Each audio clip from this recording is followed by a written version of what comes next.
Hello? Okay. Hamitakiapi.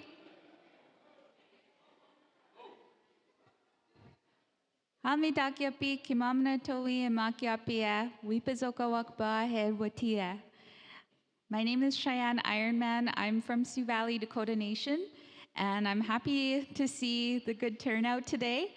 I'd like to thank you all for coming to our community, and I'm looking forward to spending the day together.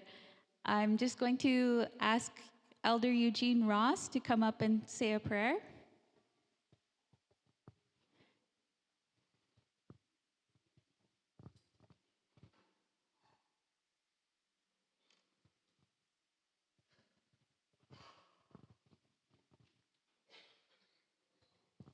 Thank you very much, Cheyenne.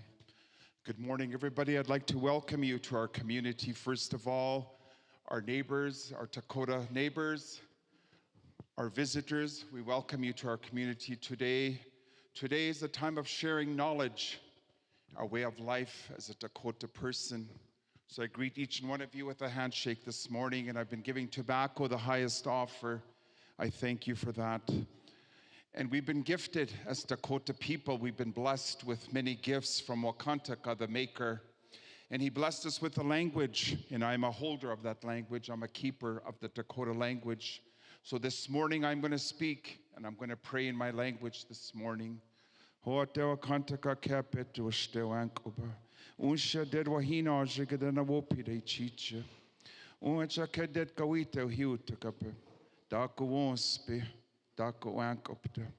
Oncha ke washta chaka, that chaku hip, wopide chicha. Oncha tako stesta, no chuba, the tantuk, tako still got up that chachi chimuka petuk there. Oncha ke petuk that chachtaku takod with chochapiacha tunchidaba. The high de rohanaujiba, and a wopide chicha. Ho unshunda kapoik jo chasta hunchaba.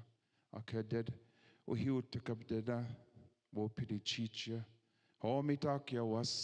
Thank you very much.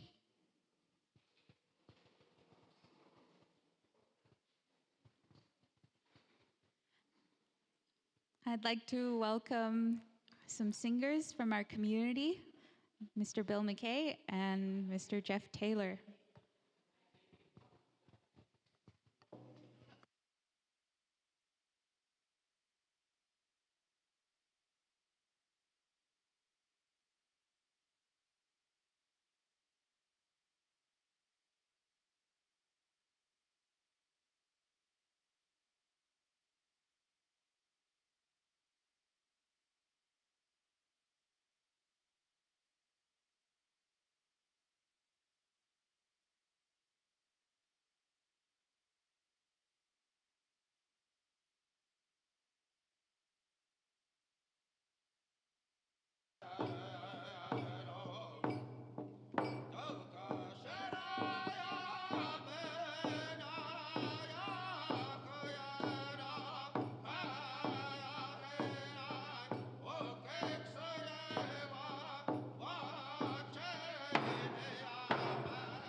Pidamia Pia. Thank you, Eugene, Elder Eugene Ross, for the wonderful prayer this morning. And thank you to our singers for the beautiful prayer song. Now I'd like to ask Counselor Michelle Rosmus to please come up and say some opening remarks.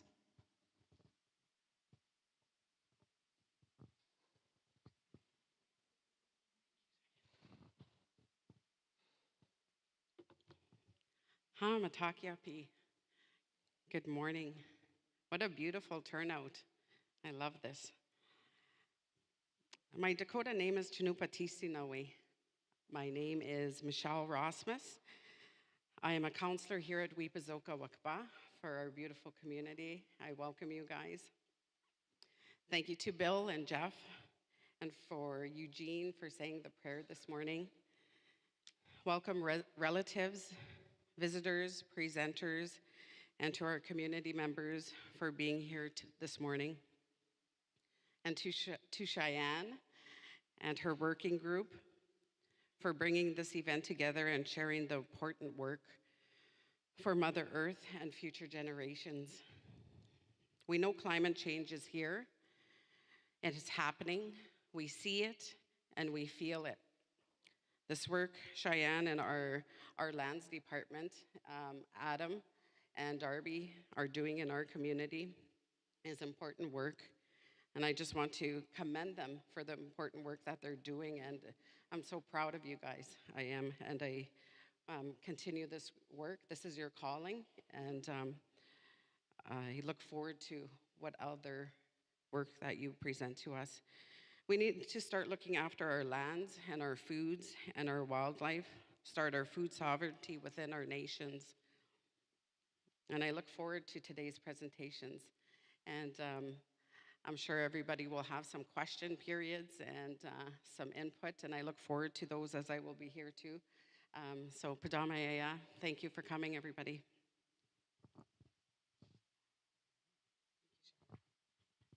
All right, thank you. Please give a round of applause to our counselor, Michelle Rosmus. And please give yourselves all a round of applause as well. I want to, recognize and acknowledge all of you for coming together today to talk about this very important and serious, issue that we're facing.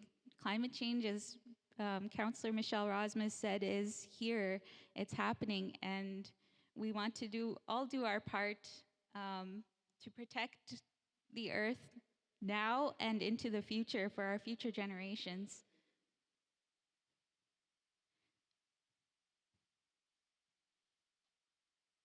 Sorry, 1 second.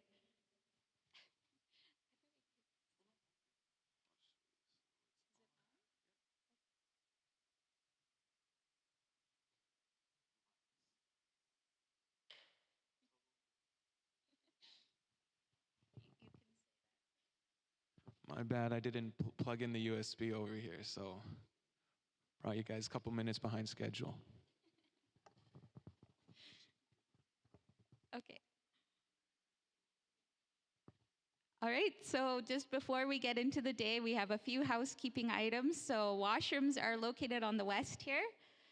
We ask you to silence your cell phones and try to limit use to our breaks and using them outside. Please do not touch items that are on display without permission. But you can feel free to take some of the handouts, the different posters and things that are on the back walls. And lunch will be served at noon. We have a charter bus ready for this afternoon when we go up to the buffalo pasture. And we ask if you can please join us on the charter. There is limited parking space up there. And the road leading to the pasture viewing area is gravel. And so we want to limit the amount of dust that we're producing when we drive. And it's an environmental gathering, so we want to try and reduce our emissions as well. So we have just a few guidelines for respectful communication. Today, we're all here to work together. So we want to express ourselves in ways that promote connection, learning, and finding solutions. We're all here working together for one common goal, and that is to protect Mother Nature and take care of our people, and finding a balance between the two. We ask that you try to speak one at a time and not interrupt or engage in side conversations, and use the step up and step back method, meaning everyone should be given an opportunity to contribute to discussions. So if you find that you're speaking up or not speaking up enough, then we ask you to step up. And if you find that you are taking up most of the discussion, we ask that you kindly step back to allow others to speak. That way everybody has an opportunity to contribute to what we're working on today. So as I said, we are all working together towards a common goal: to take care of our people, protect all life, the plants, the bugs, the animals, the land and water, now and for future generations. So please encourage and support one another, and let's have a great day. Piramayapia.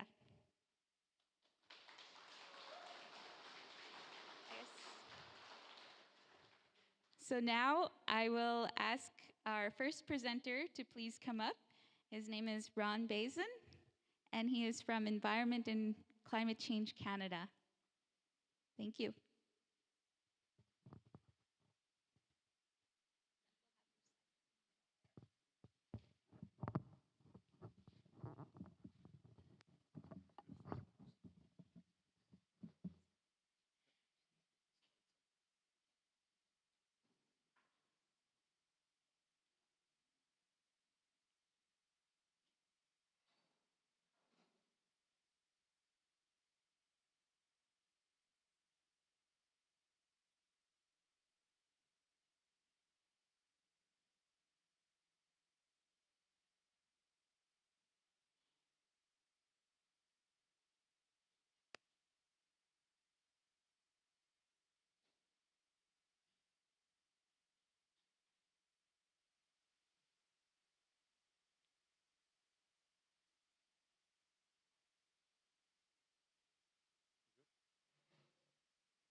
Okay, so hello everybody. Thank you very much for coming in such large numbers to our workshop today.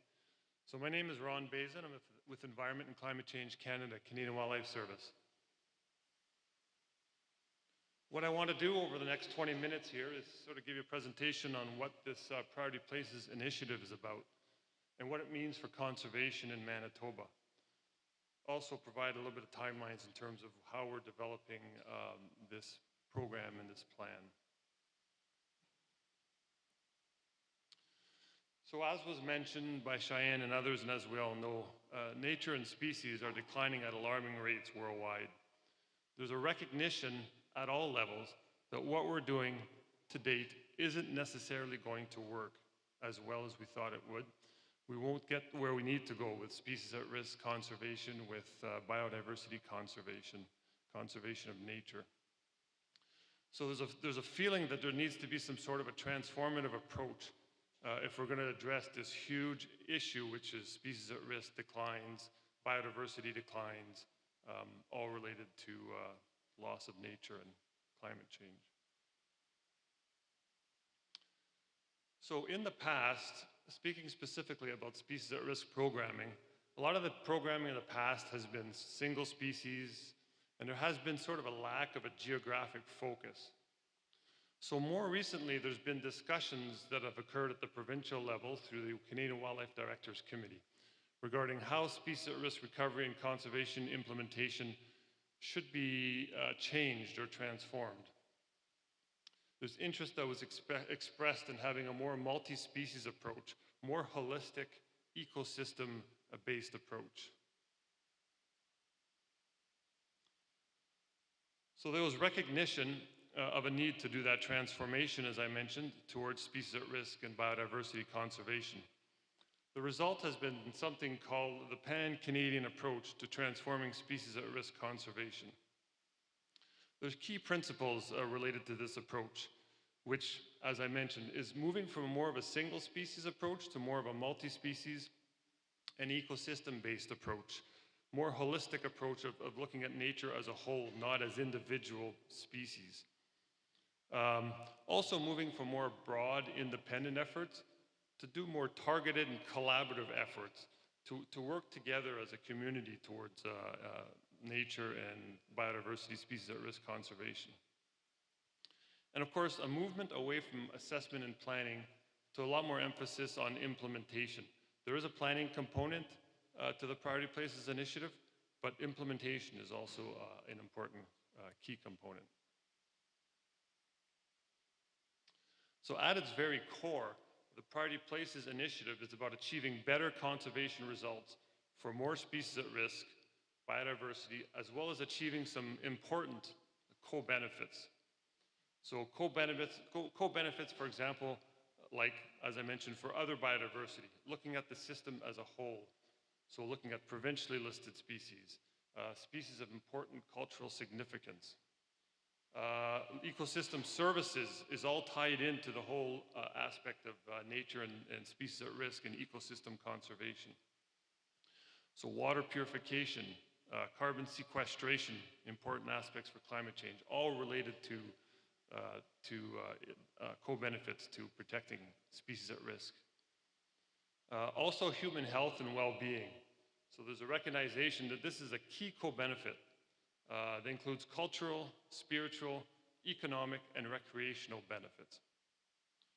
So by using a more integrated or holistic approach to solving our conservation problems and challenges, it'll give us an opportunity to identify new and strengthen existing partnerships so we can achieve a more maximum impact collectively.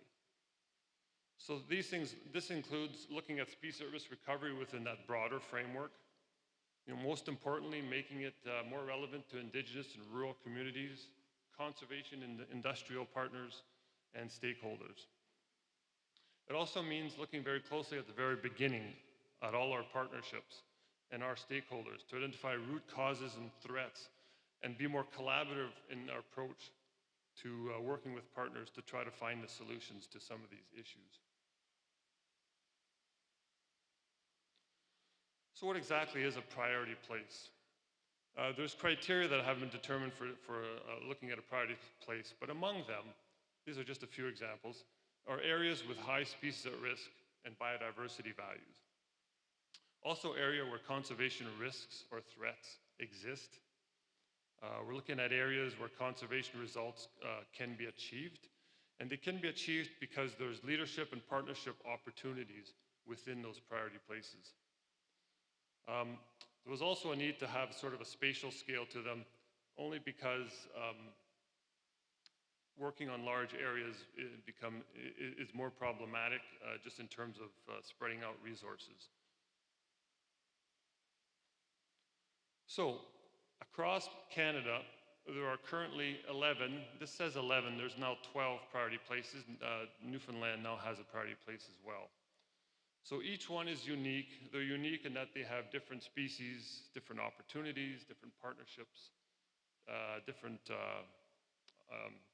priorities, if you will. So they're all unique, but they're all important areas in terms of trying to get some of this as an initial focus to start getting work on improving species at risk biodiversity conservation. The Manitoba Priority Place is located throughout that southwestern part of Manitoba. This area encompasses some of the largest remaining tracts of native mixed grass prairie. An important component when we're talking about species at risk, but also about biodiversity conservation, about the plants and animals that occurred across the prairies and that still occur in Manitoba, but in smaller areas now. So mixed grass prairie is an important component of the priority place, but priority place also looks at the importance of rivers and streams and wetlands and also forested areas. So as I mentioned, just going through some of the criteria here, for example. So presence of multiple species at risk. Southwest Manitoba has the largest number of federally and provincially listed species at risk. 47 federal species and 33 provincial species. Some of these species only exist in this area, and a lot of them, most of them, as I mentioned, are really dependent on that mixed grass and sand prairie habitat that we have here in the southwest part of Manitoba. But we're also talking biodiversity. We're also talking about whole ecosystems, and Southwest Manitoba has high biodiversity and conservation values. Again, it's got some of the last remaining blocks of mixed grass prairie, which are important connectors for the prairie that continues further west across Saskatchewan and Alberta. There's some unique habitats, like some of our sand prairie habitat that we have unique species. And also, just as an example, biodiversity, we're talking plants, animals, all of it, but just to highlight, for birds, for example, there are 5 important bird areas and 104 priority bird species just in this region alone. One of the criteria was also that there's threats, and certainly, as we all know, the native prairie is not as extensive as it once was. Now approximately 75% of Manitoba's mixed grass prairie has been converted now to annual crop production or other uses. And those threats still continue. Certainly loss of native prairie still continues, not at the rate that it was in the past, but cultivation still occurs, which results in fragmentation or the breaking up of the prairie, so we just don't have those strong connections anymore between parcels of prairie. We have shrub and tree encroachment because we don't have the historical positive impacts that were on the prairies from fire and bison. Incompatible grazing in some places. We have a lot of good grazing going on, but in some cases there's potential for improvements or change. And of course, invasive species, which becomes a problem as soon as other species come in and that have an impact on the ability of our native prairie to produce the plants that it has in the past. One of the key aspects here too is the fact that there's conservation and partnership opportunities. There's a lot of conservation organizations that work on mixed grass prairie here in southwestern Manitoba. And there is the potential to build on that foundation of the work that's been done in the past and the cooperation and to move forward in the future. Just for environment and climate change programs itself, there's been some programming that's been done here in southwestern Manitoba over the years, including the Aboriginal Fund for Species at Risk, the Habitat Stewardship Program, and the Species at Risk Partnerships on Agricultural Lands programs. All programs targeting southwestern Manitoba and mixed grass prairie and some of the important other targets, biodiversity targets. Importantly, and one of the reasons why we're here is that there's great partnership opportunities with the list: First Nations, Métis industry, agriculture organizations, watershed districts, RMs. Great partnership opportunities to improve collaboration and species and biodiversity conservation. So there's also a planning component to this priority places, and that's certainly what we were here for this workshop, for example, to obtain feedback from everyone in terms of the importance of the area and the importance of nature. So that aspect is certainly something we're working on now. Just a little bit about the planning structure. I don't want to go too much into this. Just wanted to point out here that amongst this planning structure, the bottom part there, communities and interest holders and parties, that is really the foundation of this plan and what we want to do in the priority places. It really is what is important to the communities, what's important to the interest holders. We really want to get that incorporated into plans so that those ideas and those concerns can be can be eventually brought out in terms of implementation. Just a bit on the timelines. Basically, you can focus on the second one where we are doing strategic plan development. So we're actually coming out to the different communities and getting feedback from the different communities in terms of what is important.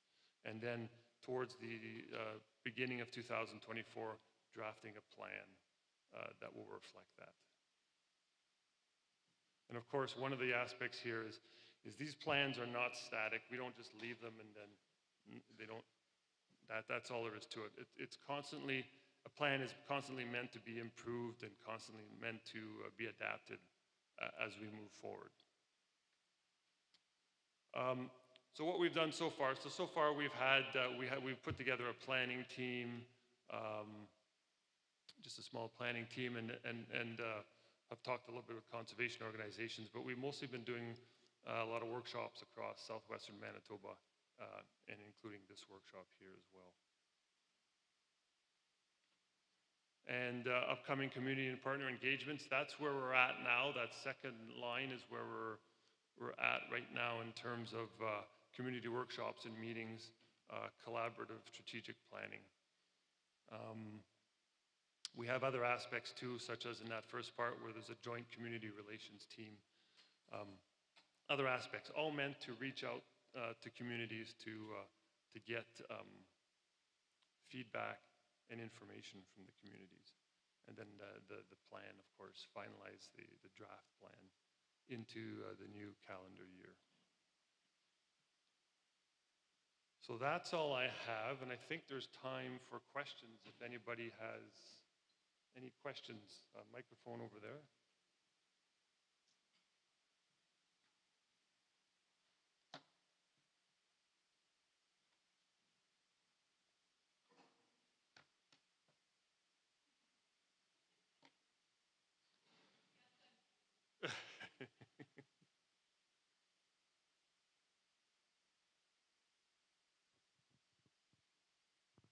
Hello. Hello. Hi, Ron. Good to see you Cheyenne. again. Great presentation. It was a bit fast. I was wondering if copies of the presentation will be made available to participants, Yes, absolutely. as well as there was a mention of some funds that were available. So there was the Aboriginal Fund for Species at Risk, the Habitat Stewardship Fund. What was the third one? So the third one is called SARPAL. It's Species at Risk Partnerships on Agricultural Lands. So those two other ones, Habitat Stewardship Program and Aboriginal Fund for Species at Risk, these are all cross-Canada programs, including SARPAL. On the prairies, they tend to focus on agricultural lands, on mixed grass prairie. And that's what the SARPAL is more specifically. It does have that specific focus on agricultural lands. Whereas AFSAR and HSP have a broader aspect to them. And I think actually, if I'm not mistaken, there was in the past an AFSAR project here at Sioux Valley Dakota Nation to develop. There you go. Go ahead. So back in 2019, Sioux Valley Dakota Nation was funded by the Aboriginal Fund for Species at Risk, and we developed a guidebook with SEER. It's on species at risk and birds. So we worked with elders in Sioux Valley Dakota Nation and Chinupawakpa Dakota Nation. We had elders come together and talk about all the different birds. We had them up on screens. We played the sounds that they made, and they identified them in Dakota, and they shared stories about them. And we recorded all of those stories and put it together in a field guide. And now it was originally a regular book size, like a 8.5 by 11. And now we are making it into a smaller book size to take it out into the field, making it more convenient. So that's just one great idea that communities can do with that sort of funding.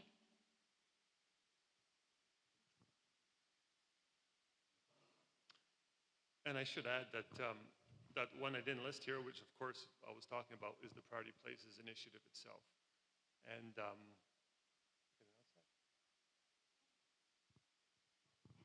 we can now.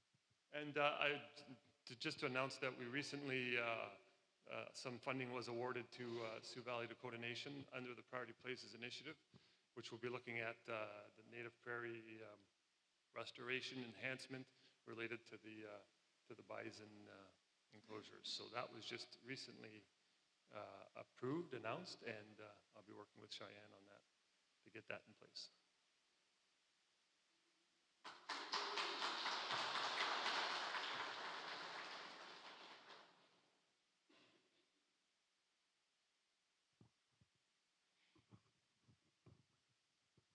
Good morning. We there's a group of us that have been hunting for, well, since we were kids, and I'm wondering if your organization works with provincial or federal governments as far as wildlife management areas. Wildlife management areas are basically crown lands that are rented out to farmers for, you know, cows to pasture during the spring, summer, and early fall. But some of these wildlife management areas have oil wells on them, oil derricks, and not, these aren't new. They were, you know, there's some that are, you know, brand new oil derricks on these wildlife management areas, and it's kind of contradictory to what a wildlife management area is. So I don't know if you guys are working closely with anybody with the, you know, the Crown lands or the provincial, but something like that should be looked into. Yeah, so I'm with the federal government, so we have jurisdiction just over our federal lands, and we only have a couple of small national wildlife areas. Our federal protected areas are called national wildlife areas, and we've only got a couple here in the province. So it would be the province, yeah, I don't want to speak for the province. The province manages all of those wildlife management areas. And, yeah, so I guess it would be up to, I don't know if we have anybody here from the province, but it would be to discuss with them, I guess, in terms of how they deal with the subsurface rights, right? So there's always issues of subsurface rights, and you have rights to the surface, but yeah, it would be up to the province, I guess. You'd have to ask that question too. I don't really know what their policy is in terms of allowing some of that activity on their lands.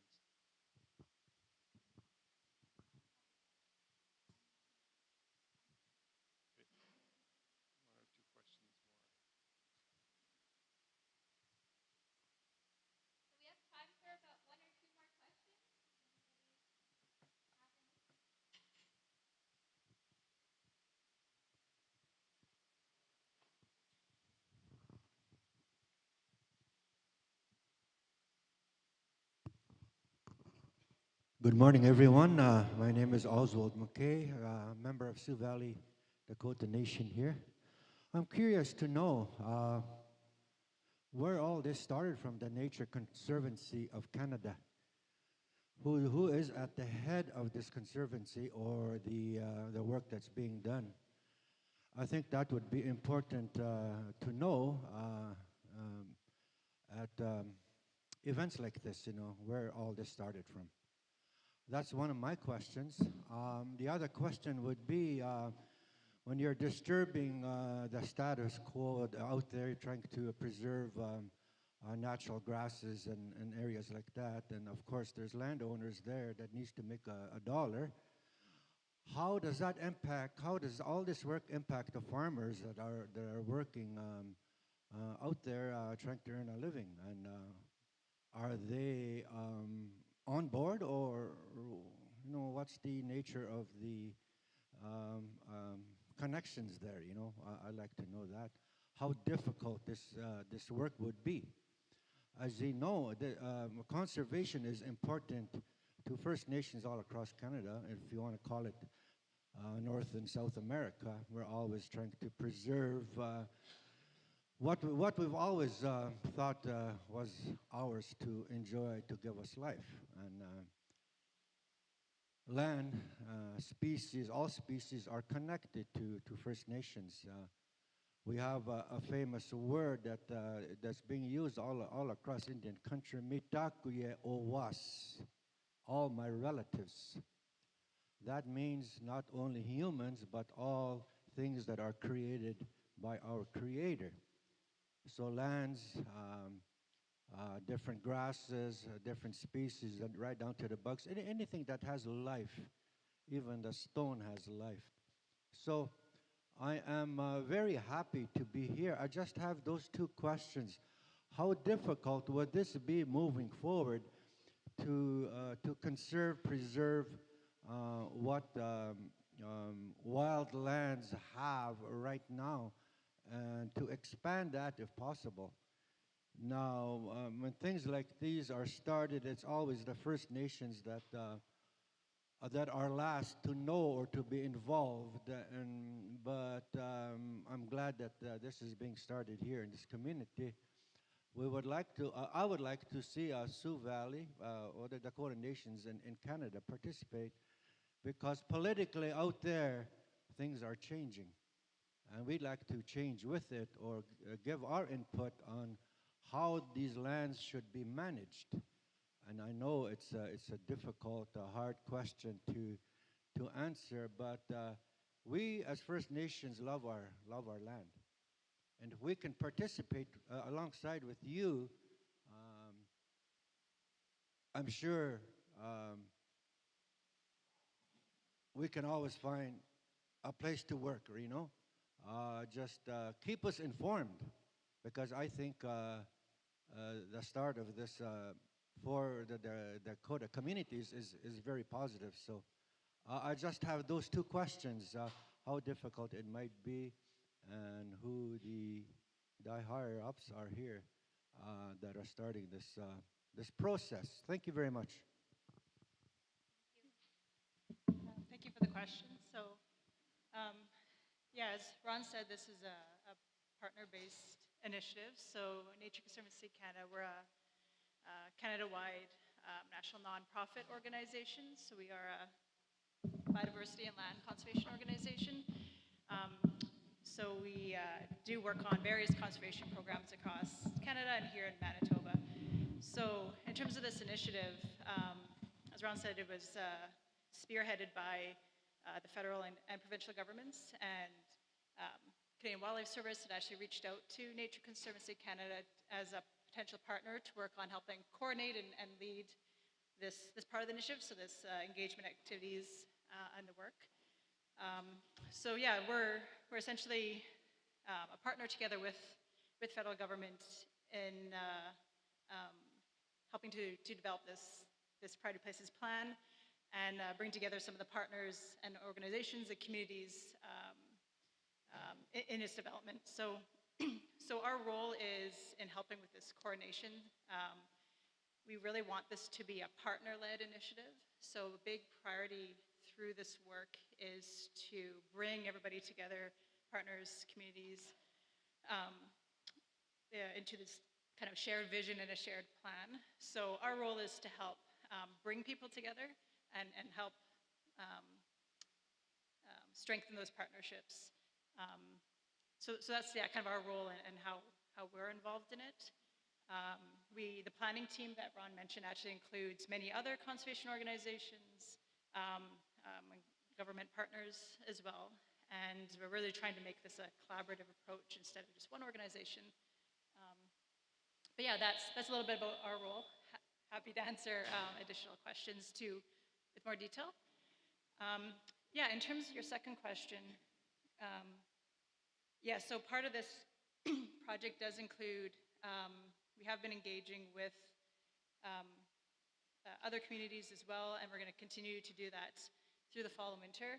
So we have been reaching out to many of the industry partners, so including some of those agricultural partners and organizations that do represent the many landowners' land uses across the area.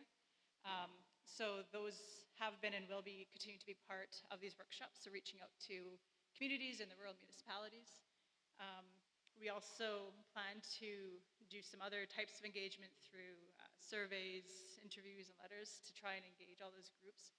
And the idea is, with this and other similar workshops, is to understand what are the needs, the priorities, and the challenges facing all the different people and organizations, communities on the landscape, so that, as you said, however we structure these strategies and conservation programs going forward, that they will be compatible with, like you said, other land uses, the need for people to make a livelihood.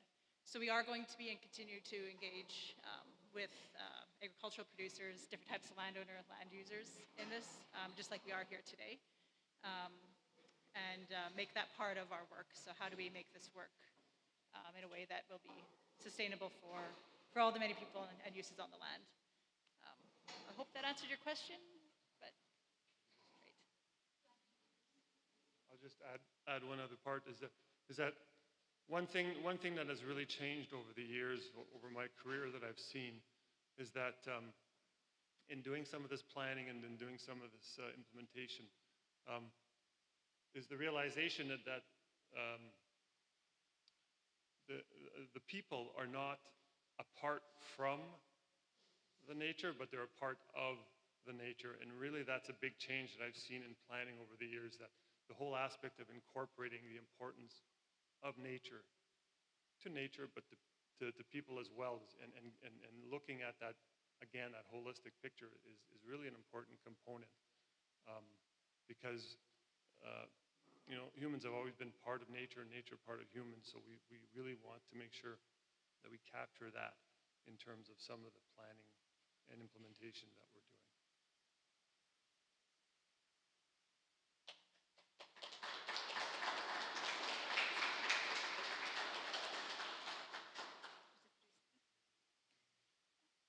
To jump into the next agenda item, just introduce my colleague Stephen Anderson. He's also with Nature Conservancy Canada, and he's going to talk to us about a word cloud exercise. Yeah, so now that we're all nicely settled in our chairs, I'm going to make everybody stand up. Not right now.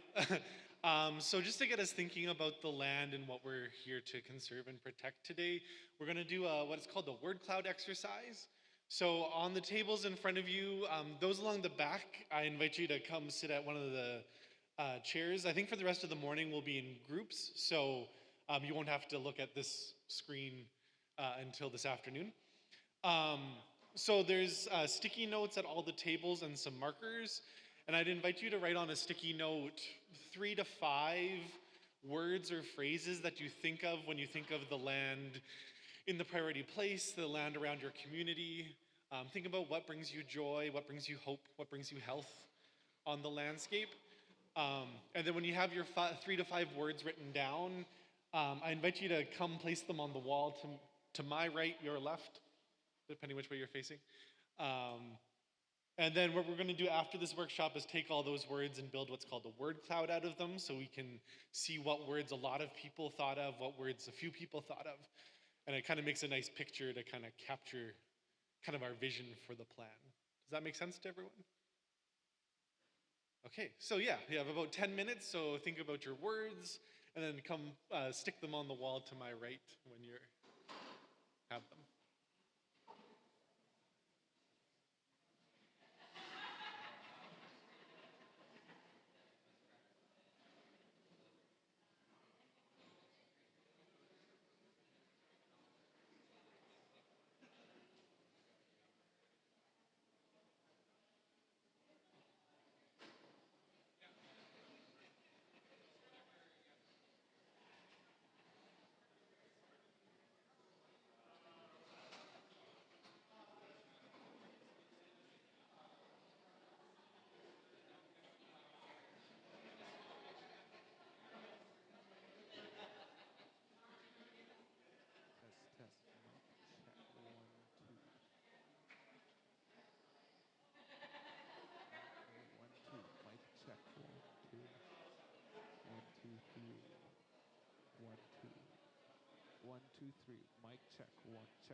Check, check, check, check, check, check.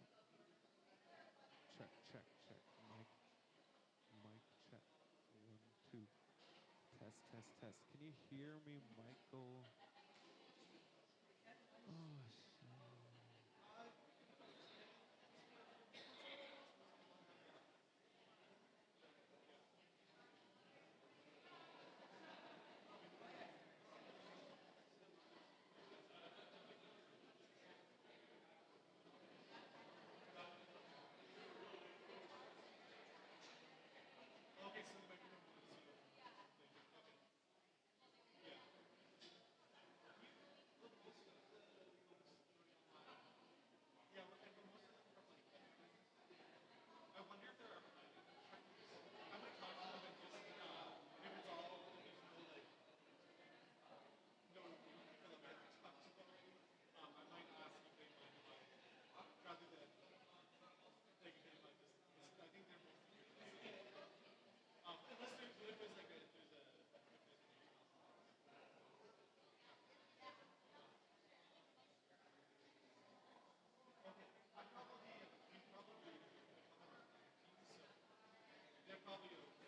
Mic check.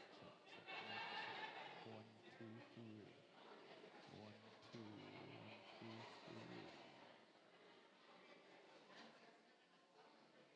1, 2, 3. 1, 2. Check, check, check.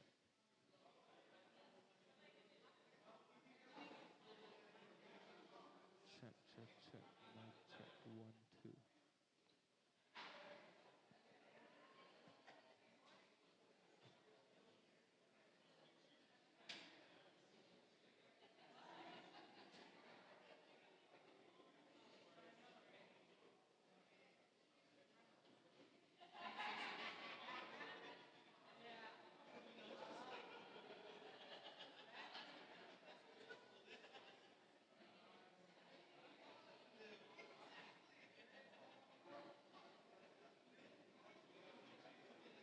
Check, check, check, check. Mic check. 1, 2. 1, 2, 3.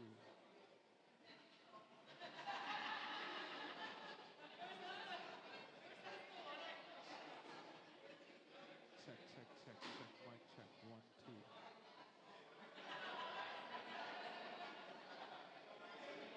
Hey, Michael, you can hear me? Check, check, check. I'm not seeing any spikes up on my screen. Sorry, you might have heard me snoring there for a second. So sorry about that. Yeah, on my screen it's not showing up that I can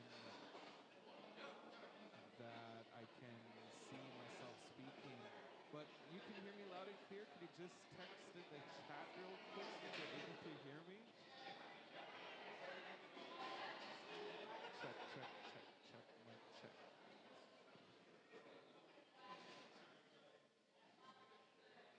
I didn't know that, so sorry.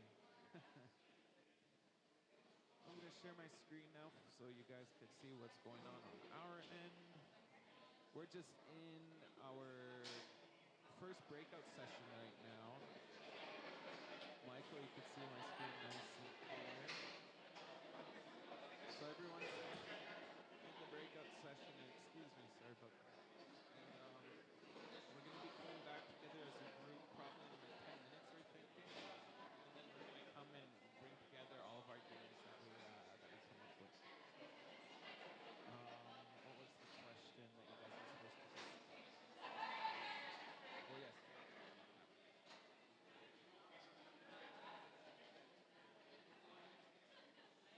So question is...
Okay, um, we're going to move into our next section here. Um,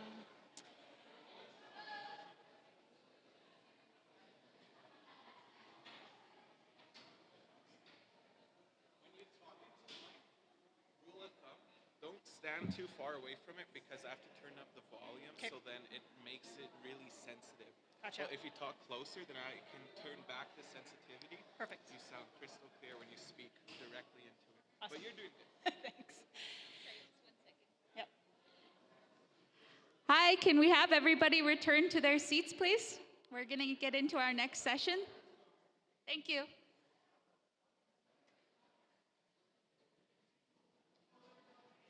Okay, so for the next little while, we're going to actually go into some group exercises.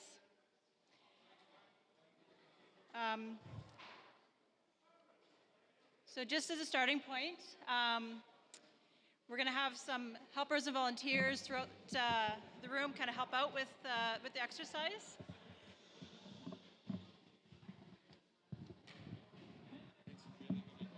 Okay, no problem. Oh, sure. Yeah, that's fine. Yeah. Here, even take it off. Like, it's so much easier to control. Thanks. Okay, so for this next section, we are going to be breaking into groups. But I'm going to start off. I realized I didn't actually introduce myself earlier. So my name is Rebecca Neufeld. I work with Nature Conservancy of Canada. As I mentioned earlier, our organization is partnering with Environment Climate Change Canada on kind of coordinating this initiative. So for this next section, we're going to break into a number of groups. So now that we asked everyone to get a seat, we're actually going to ask for people to get together into groups of maybe about 8 to 10 people. So you can maybe just shuffle to one side of the table or the other, or if you're already at a round table, that might be okay. We do have some volunteers who are going to help with taking notes on these next sections. So there'll be some staff from Nature Conservancy Canada, and a few volunteers from the community and spreading out amongst us. Okay, so on the tables, once you spread out, you'll notice some of the handouts had a little sheet which actually summarized the responses that you all provided in the invitation, the registration form. So we asked a number of questions in that registration, and we have kind of pulled together all the responses, and those have been captured in some of those handouts.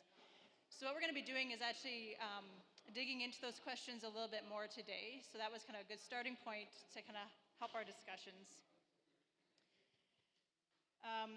So what we want to do for the next just under an hour is in our groups have some group discussion, tackling a few questions. So the main question we want to ask is, what is most important to your community, to yourself, or your organization when it comes to nature, species at risk, conservation, connected to your community priorities. So what are the things that are most important? What are the priorities within your community? And what we're trying to capture here is when we're building this plan and building future programs and activities and strategy, we want to make sure that they are sustainable and are able to actually kind of support all those other priorities, important aspects of our lives, and livelihoods, which was mentioned. So we do have the sheets with some information, so we're going to quick kind of review those in our groups and ask, is there more? Is there anything else that's not been added? Do you agree with what's been said in those groups? And what other priorities do you have in your communities? So there are questions on the board here, and that's kind of what we're going to be talking about. And we're just going to do some group discussion. So if everyone wants to just get together in groups of, I said, about 8 or 10 folks, we are just handing out some papers, and we'll be kind of capturing the discussion as we go.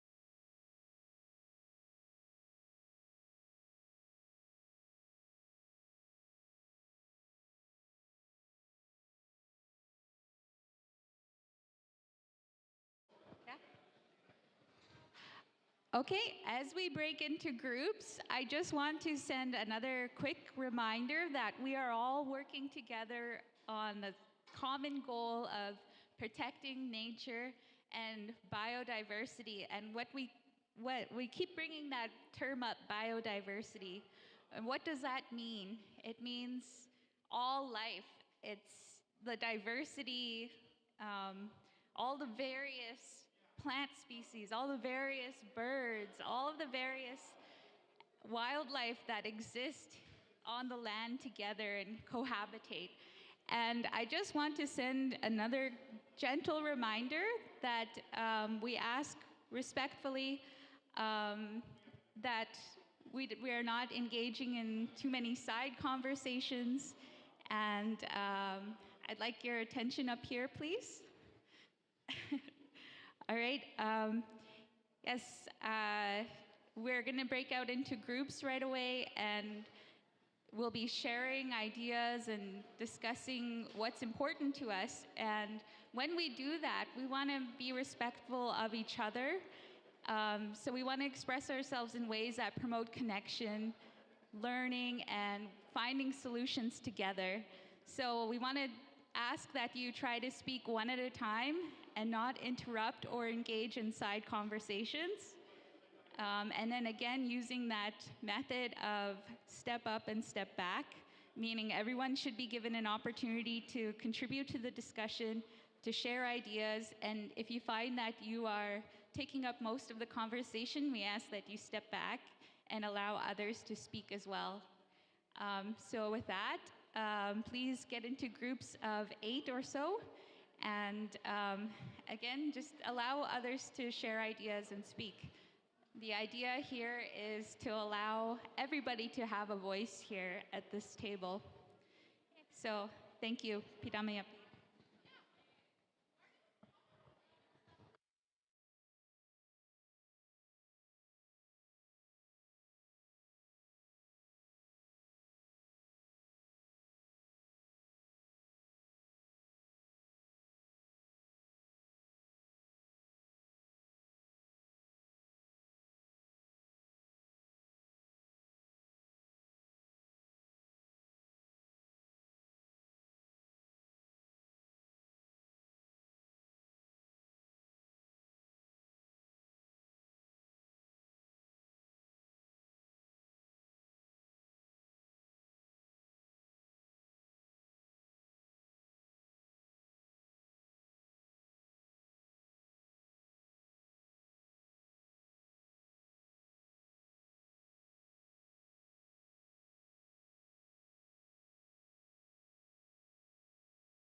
Yeah. And then also, yeah, sure.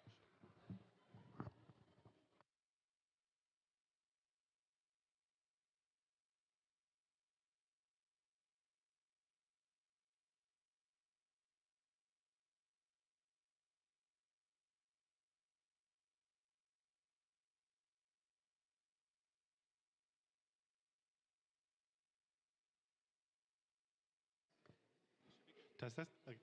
Hey everyone, just wanted to let you know we have about 10 more minutes for this discussion, and then we're gonna kind of come back together as a whole group, and I'm gonna ask for a volunteer from every discussion group to come present on what your group talked about.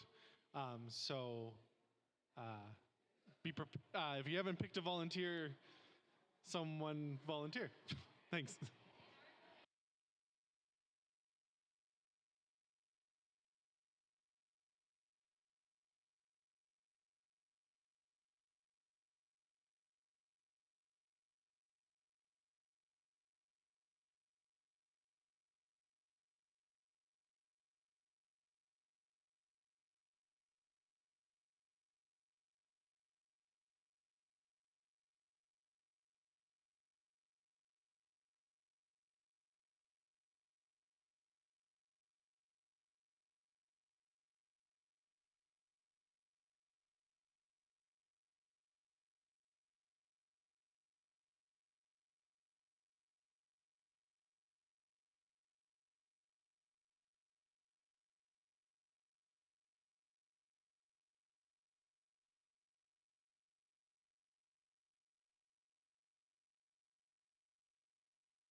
Hello? Hello, everyone. We are now at 11:25, and so we're going to start asking our group volunteers to come up and share on behalf of their group. Is there any group that would like to volunteer first?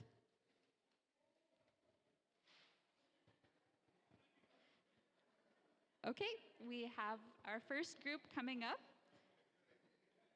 And I just ask kindly that you please listen quietly and yeah, show some support and respect for our presenters. It takes a lot of bravery to come up and share, so yes, please give a hand to our first group.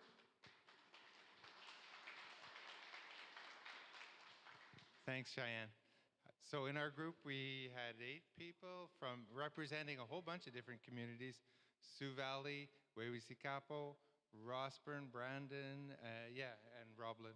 And the first question, what do you value about nature? Our group said it's giving. It provides habitat, food, medicines, as long as we care for it. And we said it's resilient. If we give it a chance, it will do fine. We also talked about a spiritual connection and grounding, and about wildlife and the importance of wildlife. I mentioned that we had a lynx in our yard the other day. It was pretty cool to see. And what do we value about nature? We also said all of it. Our community's biggest priorities, we had lots of that came up. Housing and commercial development was one. Water, safe drinking water in abundance. Agriculture, land management and native administration. Relationships with nature, diplomacy and healthy communication. We talked about the fact that sometimes it's hard to figure out to match priorities with other people's priorities. We also mentioned in some of the communities profit and keeping up with the Jones. Also natural area preservation and restoration, self-sufficiency as a community, and permaculture. We also talked about proper sewage infrastructure and proper sanitation services and recycling. Factors, motivations, or perceptions in our communities that are barriers to protecting nature and achieving community priorities. We said lack of education and awareness. We talked about environmental misinformation, apathy, people that just don't care, a lack of community or feeling one has an ability to act. We talked about the access to tools and resources, and lack of government support, and a lack of appreciation for vital resources like plastic reusability. And what is being done? Some of the things that we mentioned, the Dakota Bird Book, recycling, caveats protecting conservation areas, community gardens, organic agriculture, biodynamic agriculture, education for youth, and developing resources. And things that need to be done, more protection, more education about resources and places and projects, native grass restoration and ditches, etc., and elimination of chemicals. And that's what our group came up with. Thank you.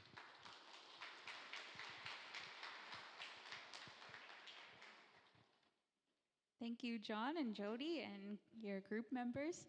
I would like to ask another group to please come on up. We have a group over here.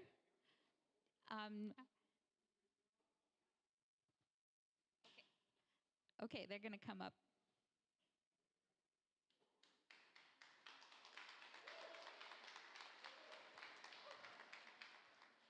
This group involves our high school youth, and so please give an extra round of applause. Hello, Mr. Pratt. I came with my high school students today because we find this as very important. One of the things we are talking about, we include our high school youth from Sioux Valley to come to these things. We have a junior chief of council. And what they do is we encourage them to come to all these activities. We ask the lands, the language, Dakota language, etc. They come there and they help out, the elders, etc., etc. So I brought them out. This is kind of like a follow-up to what we did. How long ago was that? What we did is we brought all of our high school students, 80 of them, and we took them up the hill. And what we did is we had them collect all the seeds from the traditional prairie grasslands up on top of the hill. All 80 of our students are collecting, and they're collected like they cut off the top. And what they did is, for the future, we're planning on replanting this in some of our fields and pastures up on the hill to get them back to what they originally was before farming started. So give them a round of applause. Our students, two groups here. We're teaching them to be environmentalists. Dakotas, as Dakotas, we're land protectors. That's one of the things we're doing. We're trying to teach our students to do this. And here's my other speaker. Riley. She's very shy right now. One of our responses are the first one. Clean water. Second one is recycling and pickup, because I talked to a lot of my students, not even half of our community recycles, even though we have recycle facilities here. So that's what we're talking about, accessibility to get them dropped off. Next. Cancer and environment. Cancer and environment causing cancer. With that, we're talking about when we were younger, like hardly anyone had cancer. And like what Jeff was talking about too, in that one area up on top of the hill, I remember 3 people got cancer and they passed away. And it's really high, the cancer causing in our area. Youth activities, land-based. They're talking about land-based. That's one of the things we're pushing for our high schools, land-based activities. And pesticide-free, organic, because that's what Sioux Valley is going for. Right now, we're pesticide-free. That's one of the things that we're pushing. Like they could not do what is pesticide-free, and what these farmers said is we can't go pesticide-free. So that's why there isn't any farming on our land right now. So we're going organic. And in order to be organic, you have to be 18 months pesticide-free. And Sioux Valley has been over a year. Let's give a round of applause.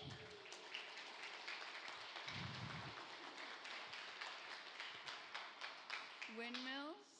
Talk about the windmills and replanting trees. Culture activities. Community gardens, potatoes, traditional corn, etc. Eco-friendly houses. Solar panels, wind power, wind turbine.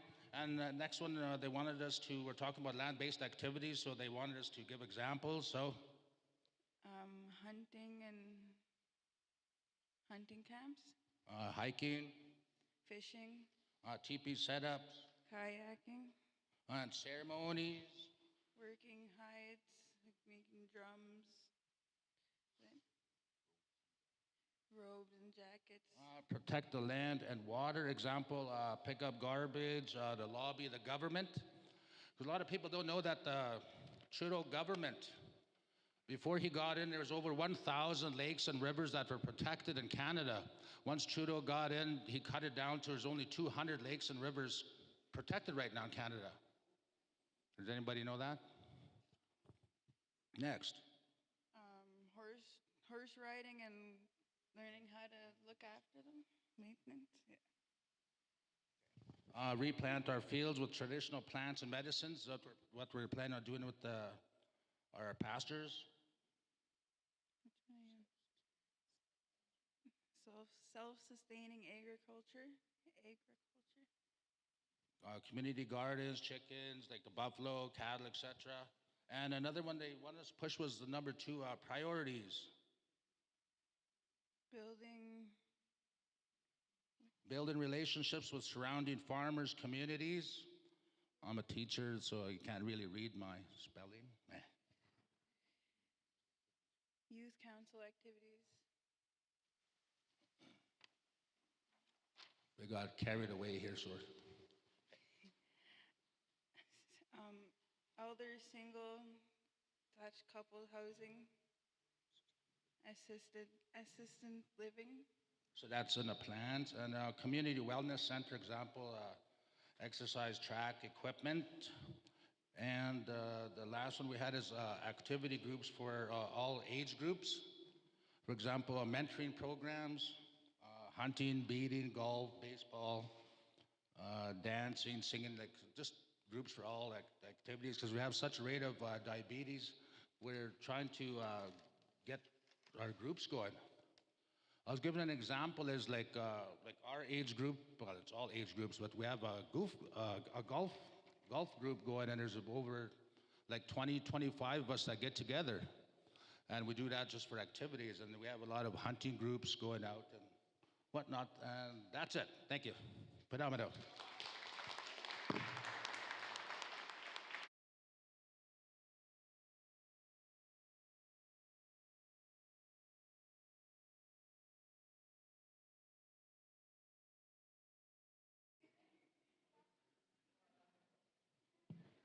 Okay, we got another group coming up here. Thank you very much.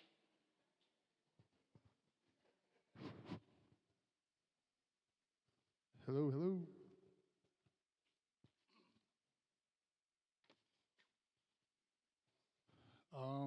Okay, we have came up with some ideas here from our little group we had back there. Most of us were from Sioux Valley here, and then one, I think it was from Rolling River. So we're talking about keeping our natural medicines. We talked about overusing the land. We talked about using chemicals on the land, things that we needed to get rid of or to lessen, to preserve the land that we already have and our natural resources. We talked about bringing that balance back to the land that we have here. One of our group members talked about in her community that there's a lot of beavers there right now because the trapping and all that they don't do that as much anymore as they used to. So I guess they have a lot of beavers there now. So they're destroyed a lot of the trees. So they wanted to kind of bring some of the balance back to their community. We're talking about keeping the animals that are natural to our area here, because we know that some of the animals that we have around here now, especially some of the birds that are kind of going extinct, I guess, in our community. So we would like to keep a lot of those animals that are naturally here. We also wanted to keep a lot of our natural areas, like our natural resources here instead of putting development on some of those areas. Like we know that keeping our water clean also, because we know that the farmers around here, they use a lot of pesticides, and then our river goes right through our community here. So if they're using a lot of those pesticides upstream, then it's going to come through our community also. So we'd like to lessen that effect on our area. We also talked about keeping our teachings and our values, our laws, our Dakota laws. Learning those from our elders. Keeping that so that we can continue our lifestyle in the future. That goes back to learning about our medicines, about our language, about the laws, the values, the wisdom, the stories. All that stuff needs to be kept going so that our younger generation can keep what we have going here today and in the past, keep that going for the future. We also talked about the community garden that we have out here. That program has been going on for, going strong for a couple of years. And I work at the health center, and I've seen that the last little while we've been seeing a lot of the vegetables that they're growing out there they're giving it back to the community. So that's really good to keep that self-sustainment going. That's really awesome to see that. And if we could have that garden going, every year, and have those vegetables coming through everybody, that's going to be cool for our community. And we also talk about that connection that we have as Dakota people and us as Indigenous people as a whole, that connection that we have with the land. I know every time that I go to the bush or go into the land, I feel that energy, I feel that connection, and it's a wonderful feeling. Like I like to take my shoes off and just walk on that land, just be out there. And that's something that I wish I could do more, but unfortunately, I'm busy. But I have a busy job, and I do a lot of things outside also. Like so I like being outside too. So as much as I can, I like to be out there. And I noticed too, like with a lot of our youth too, that we have these phones and these things that the kids that play on so much now. Then kids have to learn to be kids again and to be outside, Because I remember being a youth and just being outside like all day and just, hanging out outside, playing outside, having fun. We don't see that as much as we used to, and we'd like to see the youth doing that again. Get that connection back with the land, get that feeling of being outside, being with nature, learning about all the, the medicines that are out there, learning about, what these trees can do for us, what these plants can do for us. And, there's a lot of wisdom out there from our elders that we have. And unfortunately, when we're losing those elders, we're losing a lot of that wisdom. So it's be nice to, get those stories back, get that family connection back with, with our older people and our younger people to keep a lot of these things that we have in our past, keep them going. We talked also about the recycling programs. I was part of a working group that we had out here.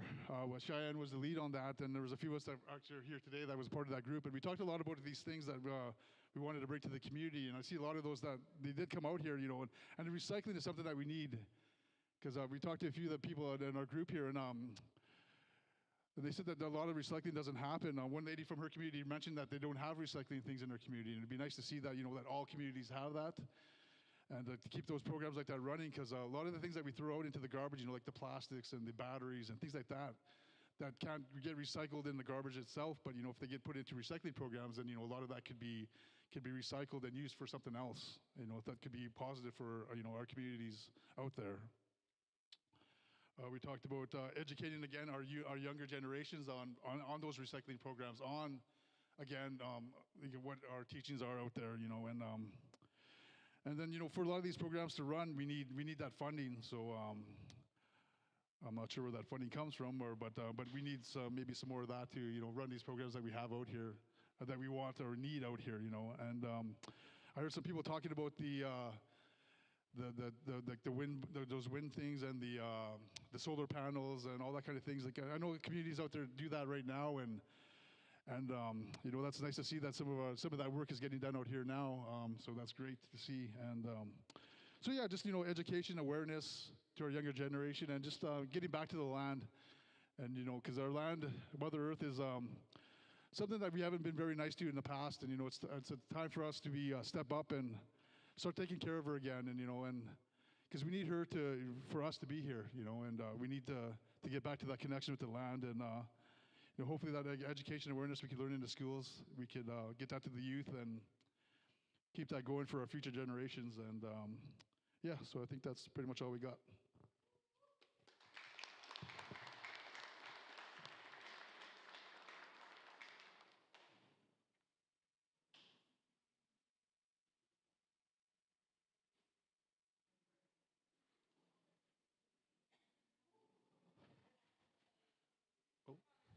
I think we have a group coming from over here, and then that group next.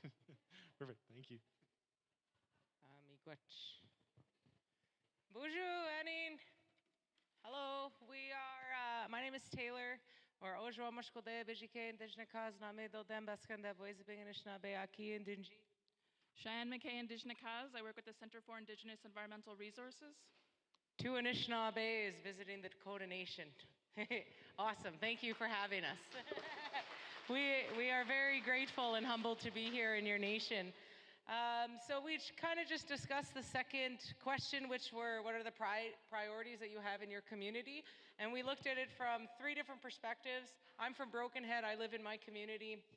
And so I kind of addressed Broken Head. We sat with two beautiful young ladies here from Sioux Valley, and then we had three others from outside the communities. So we'll start with Sioux Valley. And so she was concerned about the southwest side of the hill, adding more tree planting initiatives throughout the community, access to Indigenous foods, and a community garden for the elders. The elders once gardened before, and they don't have access to that, or they can't garden as well as they once did. More sharing of hunts, trapping, and fishing. They're concerned about elk and moose. I guess elk and moose haven't been here until about the 70s and 80s. Is that correct? Yeah, okay. Another one is seeing a lot of different species of birds that are being introduced, most likely from climate change and warming temperatures. And then the last thing that they talked about was seeing less frogs and toads, and wondering if that is due to agricultural effects. on the Broken Head Ojibwe Nation. So I'm southeast, y'all are southwest. If anybody ever been to Broken Head, I'm not sure. But so some of our major concerns in our community are water. The Broken Head River is depleting in quality every single summer due to agricultural runoff.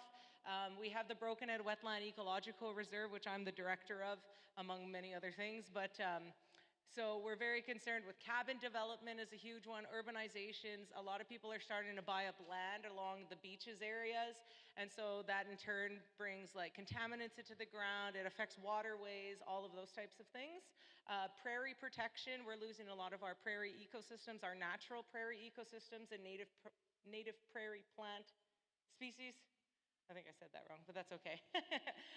Another one that I was hoping to kind of do as well as, you know, we're southeast, you're southwest, is community to community partnerships, monitoring, and programming as well, since we all seem to have the same issues at hand in reality, and we all want to be those natural land stewards and water protectors that we were all born to do.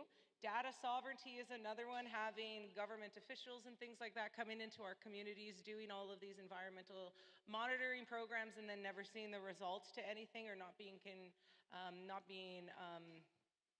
addressed in the proper way or referenced in the certain way in articles and different things like that. Assessment and monitoring wildlife and bird inventories, soil assessment. One of the main things that we all came up with that's extremely important at the bottom here is ceremony. From all aspects, all across Turtle Island, I think that returning to ceremony is really going to help us figure out how to navigate the lands and the waters in a way that we once did before. And so, yeah, Kitchi Miigwech, thank you for having us and letting us share with you.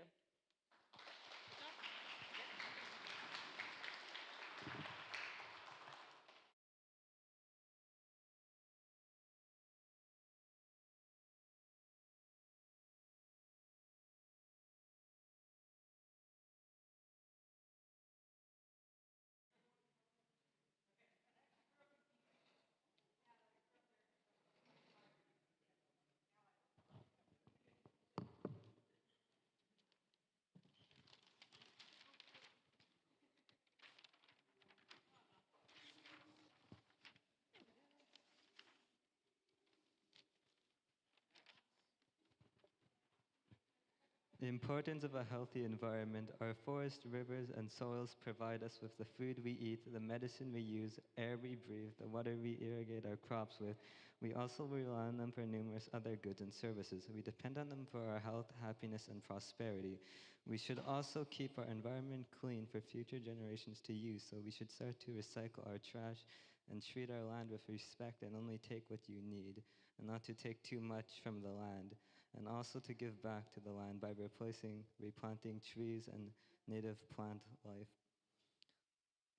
The environment plays a significant role in life. It is an essential part of our life. A clean environment is also necessary to live a peaceful and healthy life.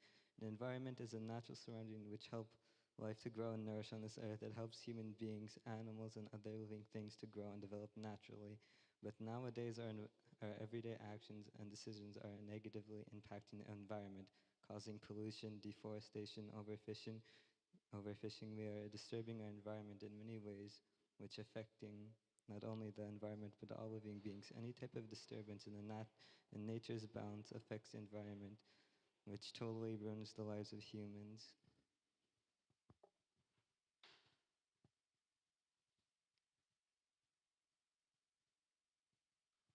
Importance of wildlife and wildlife habitat plays a vital role in the environment. They also provide us with food and materials for hunting and gathering. All right, that is all.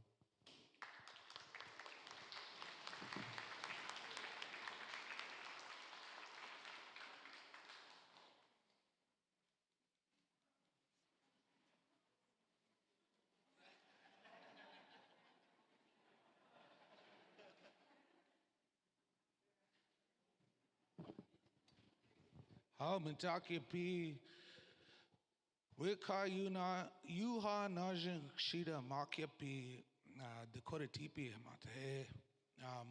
We're from Dakota Tipi. We're sitting in a corner over there. What do you value about nature?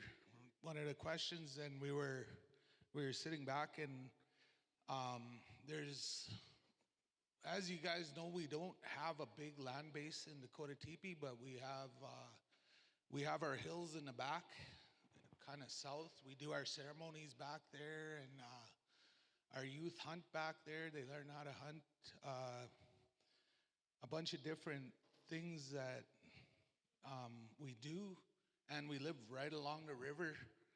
And so we're talking about like what do we value about nature? We value the importance of it, the handing down, and we look towards like getting. We're working on getting a little bit more of a land base, but we talk about like teaching our youth, trying to get them involved. We do hunting trips and we do fishing trips, canoe trips, but we have to go someplace else for our hunting trips. We can't go in the backyard. We can't do this. We can't fish in the backyard because the Assiniboine, as you guys know, we're Dakota Teepee. We got the diversion right there, so it kind of blocks up everything. We don't eat the fish out of the Assiniboine. When I was a kid, I used to swim in the Assiniboine, and we used to call it the rainbow water because all the boats would pull up and all the oil would be along the side. So we'd swim in the rainbow water. But Randy, our elder sitting there, he's telling us, I remember a time back at Old Village, he said, when we used to break the water and we used to drink that water. That would be something we wouldn't do nowadays. From my time when it was rainbow water to Wes's time when he swam in the Assiniboine, he'd come out with like hives and stuff like that. So we talk about like the quality of our water, and the only thing we do is when we use like for land bases, we take our kids on the canoe trips, like to be able to show them, but we can't really do much with what we got. So we have to go to different places. And so what do we value? We really valued our way of life. So, and our way of life ties into our surroundings and our nature and stuff like that. We take our kids into the back and we show them, and we try and educate them. We were talking with some of the some of the people here, and we're telling them like, we have in the back, we have a cactus that's just found in our area, and there's a little, what is it called? There's a little lizard, a skink, that's just found in our area, and we're like, those are things that we protect, but in the back, those hills, we haven't looked after them for a little bit. We were told we couldn't go back there, but we kind of forced our way back there. And when we started to take over our hills again, we had to clean up garbage that people from Portage la Prairie and surrounding areas were dumping in there and everything like that. So when we talk about what do we value our hills, we value our teachings, and we value the cultural things that we have that we share with our youth in there. So, and our water. And one of the things that we talked about too was how awful it's starting to get, because we're going with we see the water quality, like what I said. And Wes has a picture here. And if you guys check it out, we don't let our kids swim in there no more.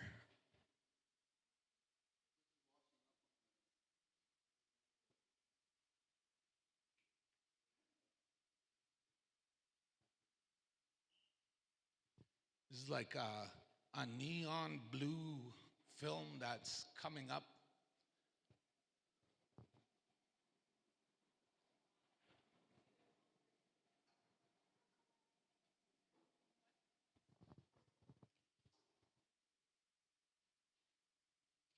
And that's like, we're at the diversion, so everything comes up towards where we're at. So our water quality is kind of a little bit iffy. We're worried about it.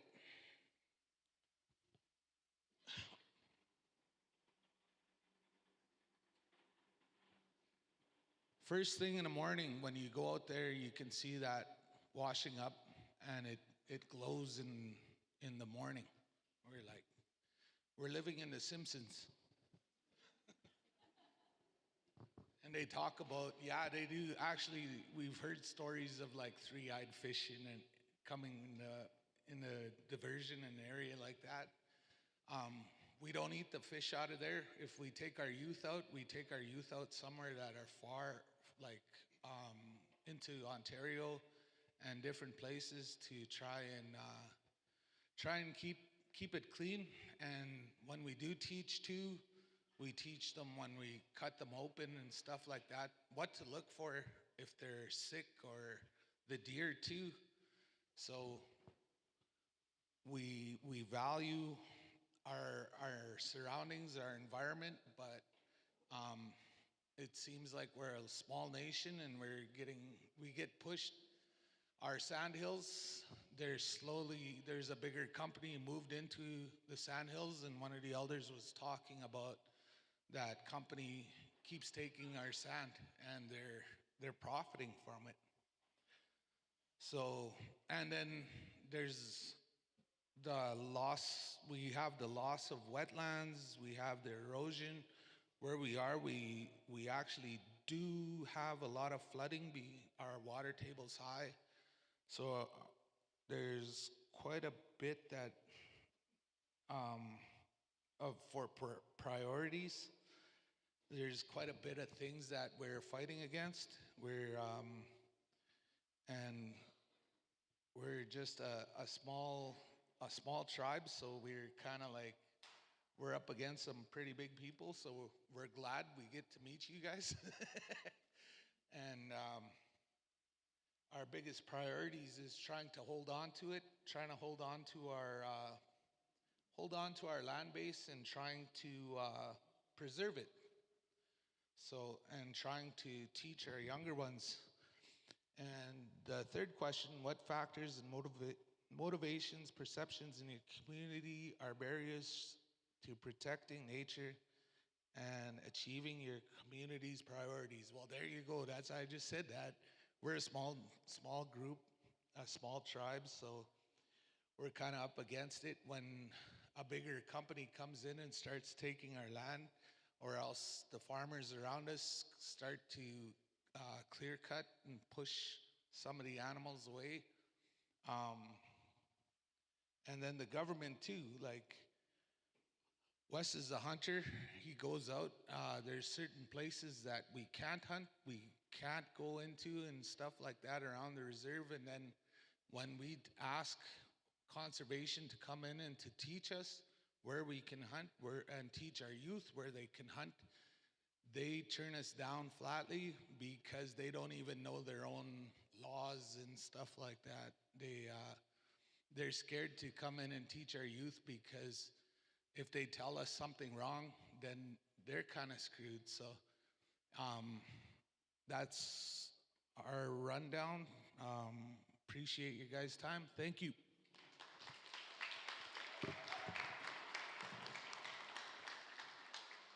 How many more groups haven't gone yet? Okay, so we have 4 more, so we'll just try to keep it a little more brief. And then our lunch is here, so we'll start serving as soon as we have heard from each of our groups. Thank you. Bonjour. Eric Cameron, this is the cousin. Well, speaking along this we had a few things here, and there's a few things that we have in common with Sioux Valley. One is solid waste and your bison. We started off with, we have the recycling program in our reserve and solid waste. We also have food source. We have a community garden. We've had a community garden for about 2 years now. We also have the bison that we process and give community. We also need more housing, more space, and intergeneration members living together, energy efficient, employment and training, capacity building for our youth, hydro, and we're looking into solar panels and a wind farm. Inclusion, mentorship, Indigenous youth, empowering our future leaders. Water, we live on an aquifer that we've been trying to protect, and we got 2 incidents. We have, I think it's the only First Nations that the pipeline goes through, and we have a abandoned railroad. We found contamination from both. We got about five old landfill sites that we have to decommission. We're also building a youth prevention center for recreation, and we also have an elders group that we get advice from and recommendations from.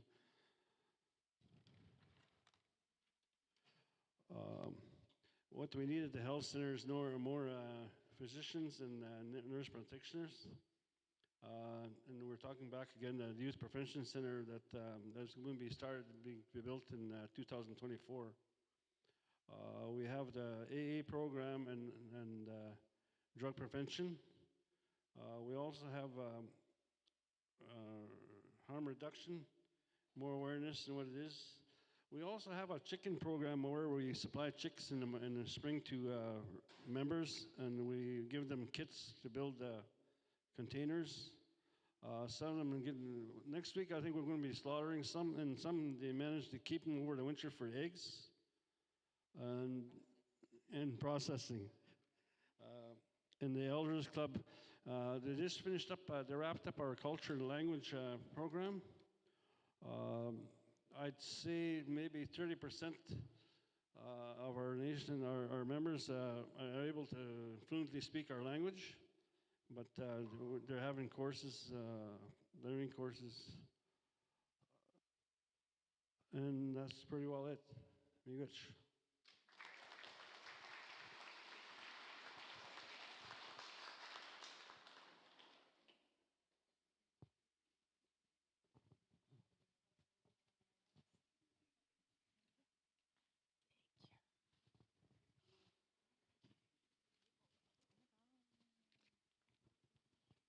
Hello.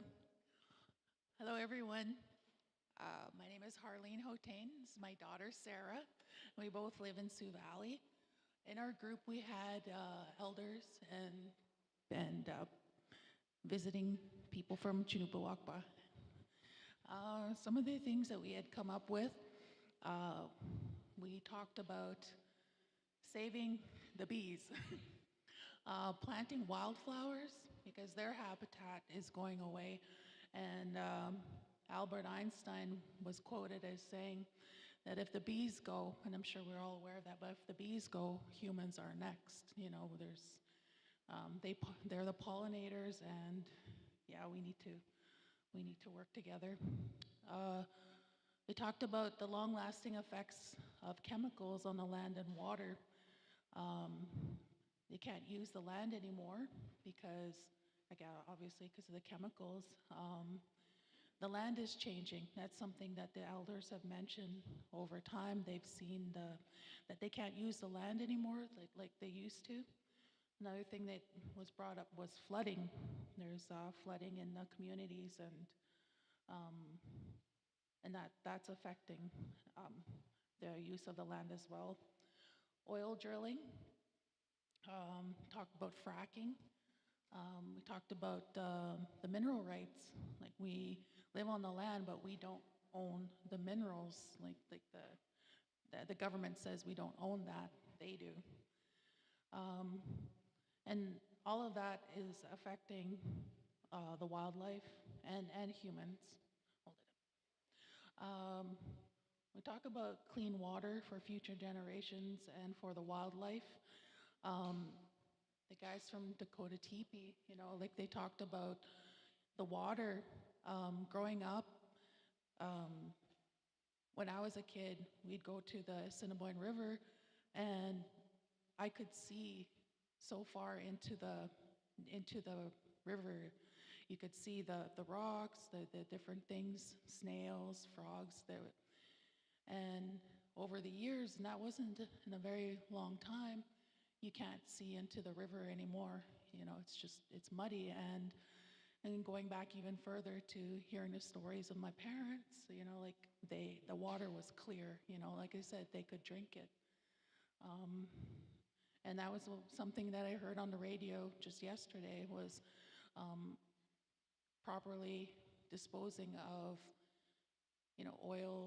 oils, antifreeze, things like that, because it's just 1 liter of oil that isn't disposed of properly can contaminate millions of liters of fresh water. Okay, we talked about sustainability of the finite resources that we have. More education on recycling,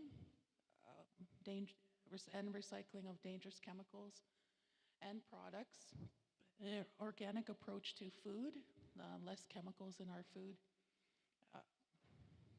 more eco-friendly minded choices, and that's every day of our lives, like reducing our carbon footprint and making better choices and being aware of what we're buying and how we dispose of it.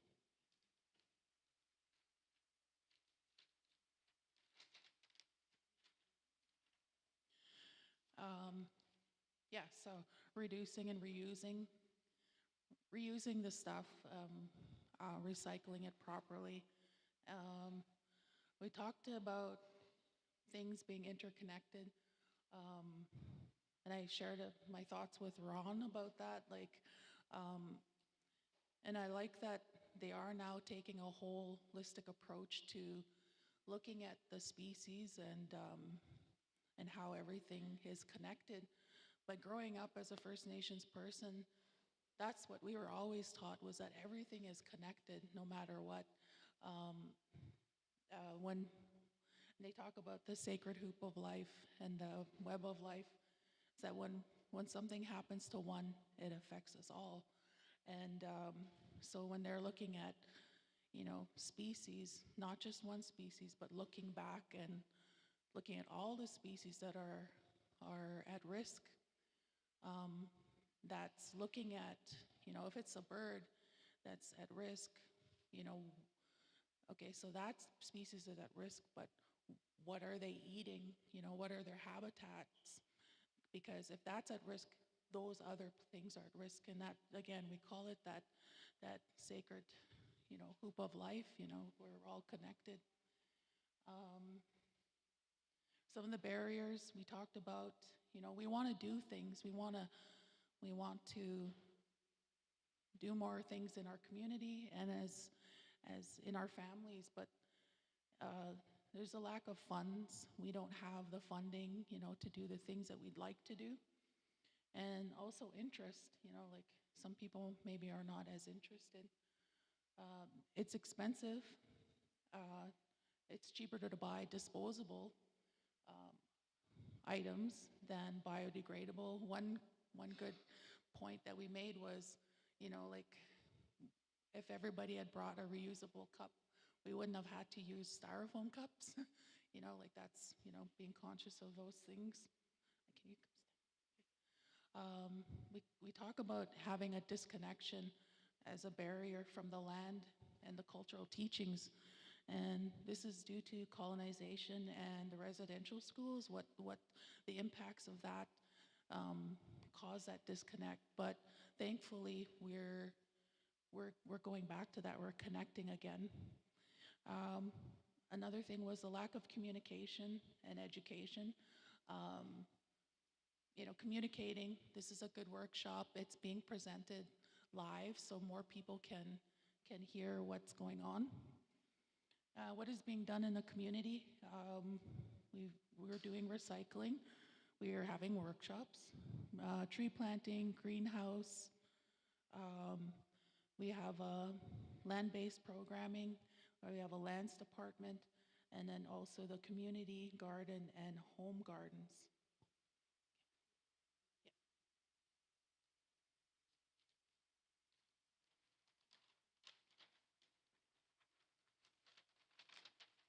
Okay, and what concerns would you like to see addressed?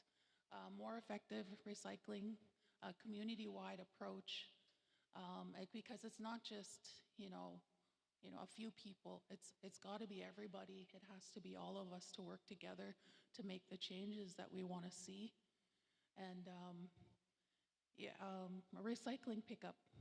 That was one thing that a lot of us, we recycle, but it just piles up because we don't know where to take it, or if we can get somebody to pick it up, that would be really good.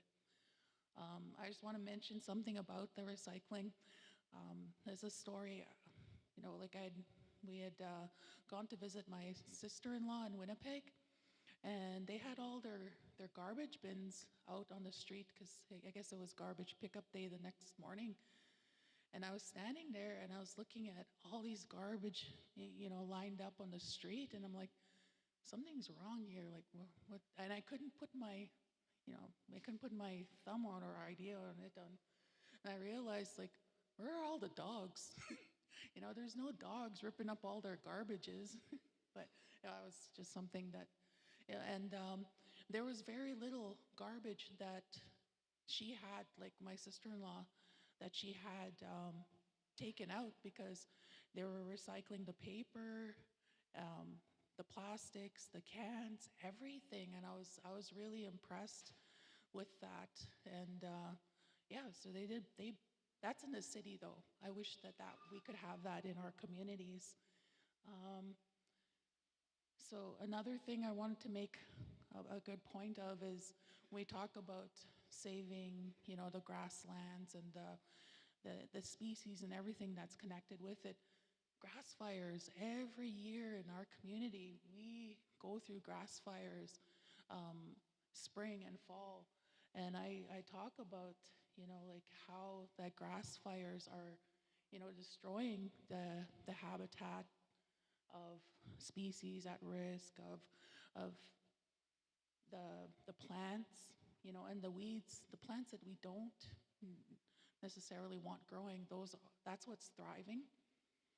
And also, just another thing, a concern is survival. Like, how many of us know how to purify water?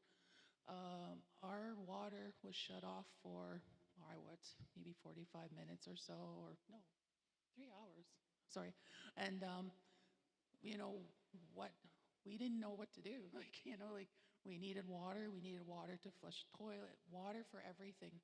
And, if something, heaven forbid, ever happened in the future and we have no access to water that comes out of the tap, do we know how to purify our water? Do our people know how to purify the water so that we can drink it, so that we can, give water to our families? So I think that's important too to look at, is teaching how to purify water, because there may become a time, and that's something my dad talked about, and he wanted us to know, was how he was actually preparing. He wanted to buy an old wood stove because he said one day, we might not have hydro. You need to be able to heat your homes, to cook on this wood stove, and hauling water. He had big rain barrels, and we thought, growing up, like, that's not going to happen. But that's a real possibility that we might have to go back to those old days, and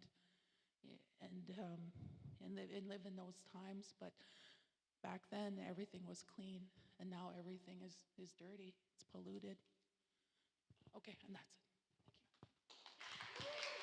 Thank you. How many more groups are left? Okay, we have one more, so we'll ask you to come up and we'll try to get through it quickly and then serve lunch.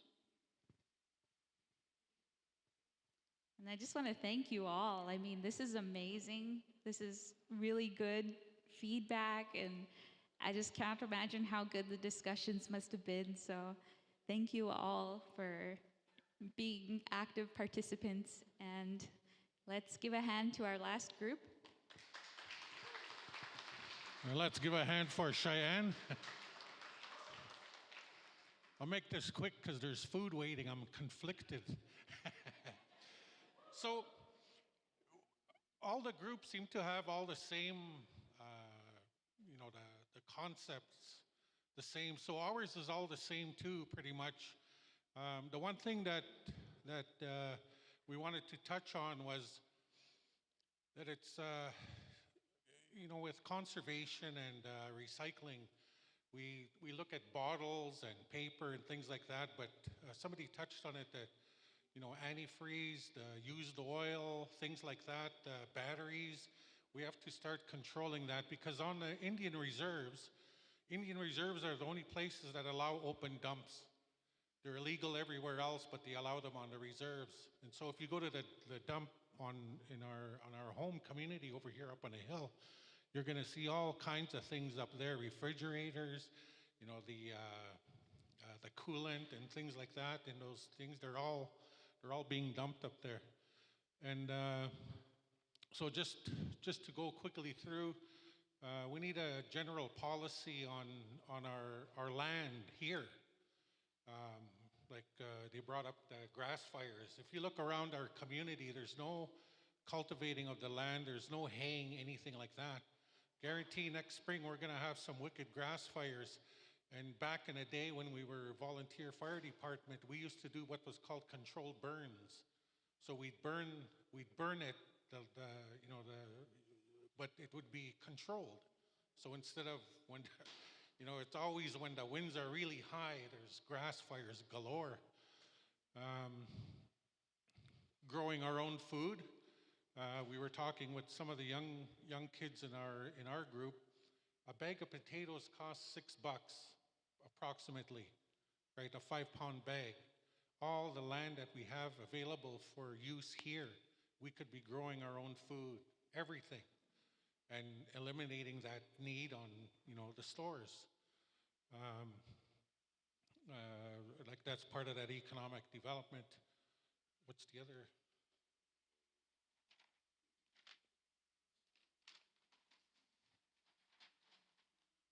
Good, Chad, we have to have 2 pages. So, community policies. North of the community here in Sioux Valley, there's beavers along the valley over there, and they've pretty much decimated all the trees over there. And like I was speaking earlier, back in our days when we were younger, we used to be able to hunt beavers and all these other animals, but there's no market for them anymore. So there's people that are starting to tan their own hides, so hopefully we can start doing something with that. People talked about, when you used to be able to swim in a river, and there's a slough down at the south end that we used to swim in. And, it's nice that we have, the communities have money to give out for certain things, but we should collectively try and make a swimming pool for the kids, a splash park, those kinds of things. The plants, the medicines, and then we need resources in case there's any disasters. We had a flood here in 1995, wiped out, took out our water pump station, and we had a disaster plan that was made up back then, but over successive years, different leadership, chief and councils, it kind of falls aside. So when we have a disaster again, then we're going to start thinking about it now. So we need to be a little proactive. And then so we're talking about land. We're talking about land, protecting land. So let's say that we protect the land here in Sioux Valley, protect the water, everything. But the water flows from upstream. So if the farmers are dumping pesticides, using pesticides, fertilizer, everything else like that, it's gonna come here anyway. So there has to be a broader issue that's used. And so one of my own personal things that I was working on with Dakota leadership was we have to start focusing with this Indian Act. And as soon as I say Indian Act or anybody says Indian Act, right away they think about Indians and the Indian reserves. The Indian Act, what it is controls all the land in Canada, all of it. The Indian Act is a trust. So the Crown is the one that controls the land using this Indian Act. And we're supposed to be the beneficiaries of this trust, but look at the conditions that we live in. So everybody's benefiting from this trust except us. And so when it comes to land, people think that the British have nothing to do with Canada anymore. Why do they call it Crown lands? And these are the things that we have to start looking at as from, like, especially I'm really glad that our young people are here because they're the ones that have to learn about this thing. I never heard anything about the Indian Act when I was growing up. Never, nothing. So that is if we're going to control things in our country, if we're supposed to be the protectors of the land, then we got to start focusing on the laws that the government has used to take control of the land from us, because whoever controls the land controls the people. And that's what's been going on. So that's it kind of in a quick, and thank you very much. All right. Thank you all so much for all of your input and discussions. And now it's time for lunch. So I'm sure everyone's excited for that. We are going to have our youth from the high school. They're volunteering to help serve elders. And so elders can stay seated and they will come serve you. And then we will ask, once we have a few elders served, that maybe we can start forming a line in a few minutes. So with that, I'd like to say thank you. We're going to break for lunch. We have about half an hour now, and we had a video presentation that we wanted to share, but it's not quite ready yet. There's some technical issues with the audio, but so instead we're going to have picture slides rolling as we eat our lunch, and since our lunch is a bit shorter, we'll just allow that to go on, and then at 1 o'clock we'll regroup. All right, thank you. Hi. Hello. Hey. I just wanted to say a few brief words here. It's been a pleasure working with Cheyenne. She's an incredible environmentalist. You get into the fields, she knows which flower, what plant, even from a kilometer away, she knows what bird species it is. A lot of people don't, maybe you know, but maybe you don't. Today's a pretty special day for Cheyenne. I know this, she organized this event. She put a lot of hard work in, and little do we know it's actually her birthday. So last night I got to thinking and I said, hey, we could do something special here. So what I did is I went into town and I got her an environmental cake. We are appreciative of everything you do. So we'll have that in the corner and I'll start cutting right away. I thought we could start with maybe a happy birthday. Happy birthday.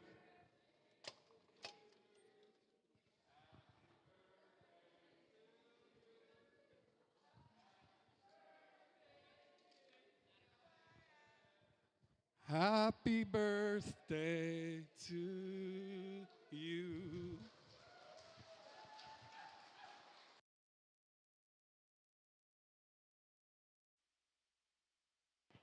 Thank you all so much. That means a lot. All right, thank you.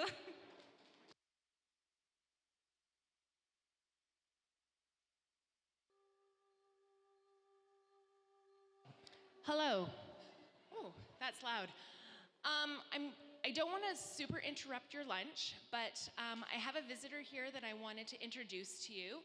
And before I do that, I'll let you know who I am, because I understand that there's people here from all different communities. So my name is Trisha Hayward, and I am the Director of Intergovernmental Relations in the Implementation Department for Sioux Valley Dakota Nation.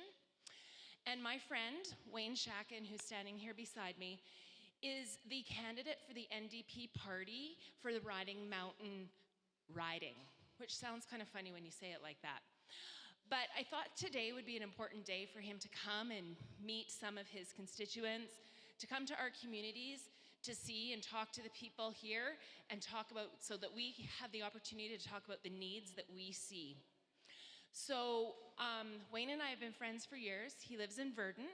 He is a paramedic, that's his real job, but he is passionate about our province and he is passionate about making change. And in the Riding Mountain riding, there's several Indigenous communities, including Sioux Valley Dakota Nation, Chinupawakwa, Birdtail, Rolling River, and I think Kisi, we said. So there's 5. Now, what that means, I used to be a social studies teacher, so what that means is that we could really sway the vote in our riding if we all got together and voted. We have voting power as Indigenous people. And sometimes those messages aren't forwarded on to us. And so I just wanted to bring Wayne here so that you could meet him. Maybe if you're from a different community and you want to invite him out before the election, that would be fantastic. But remember, the important date for the election is October 3rd. And in Sioux Valley, our polling station will be here at the Veterans Hall.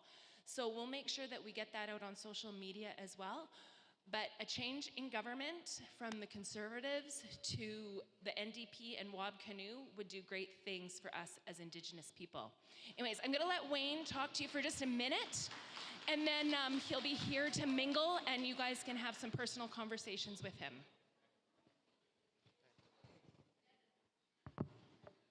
Thank you, Trish. I didn't realize I was going to be speaking in front of a crowd today, but I just wanted to say, but Trish is always full of surprises, I will say that. I just wanted to say a few things about platform. I grew up in rural Manitoba, and I've seen the needs of our communities. And the last few years, we've seen cuts to many programs in rural Manitoba and across the province, and we need these cuts to stop. We need better mental health supports. We need solid health care available to all Manitobans, not just those in Winnipeg. And we need this so that people can stay living and working in our rural communities. Going forward, in order to achieve these, we need to make sure that our young people are getting educated for the programs and the professions that we need. We need to make sure that rather than looking to bring people from Winnipeg to come out to work in rural communities, that we are educating our own people to take these jobs. Someone from rural Manitoba, someone from one of our communities, be it Verdun or Sioux Valley or Shoal Lake or Birdtail, if they get educated into a job, they will stay working out here in rural Manitoba. Someone from Winnipeg, they want to go back to Winnipeg. So these are some things I support. I know that the leader of the party I'm running for, Wab Canoe, his message is that he wants to listen to the people that he represents. He wants to make sure that he listens for solutions to what is needed. We need to make sure there are jobs available. We need a strong economy, and our party will be there to listen, to make sure there is economic growth in rural Manitoba. We need a strong economy to then drive strong social programs. So these are some things I wanted to talk about. I'm going to put the mic down and I'm going to come out and just talk to folks one-on-one. If you're interested in talking to me, and if you're not interested in talking to me, that's okay. I hope you enjoy your lunch and enjoy the great day you're having. Thank you.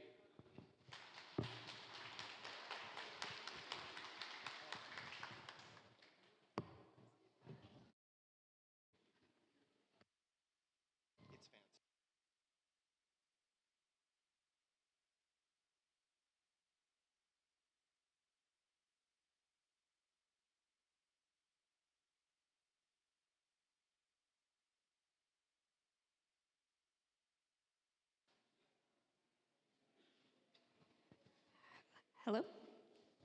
Okay, that was some really great timing on your guys' part. It is now 1 o'clock, so we will get into our next presentations, but I just want to say a really heartfelt thank you for the birthday cake, the surprise, the song. It really meant a lot, and Adam, just want to say thank you again. That was a really nice surprise. And I know if I say anything more, I'll probably start getting emotional, so I better stop there.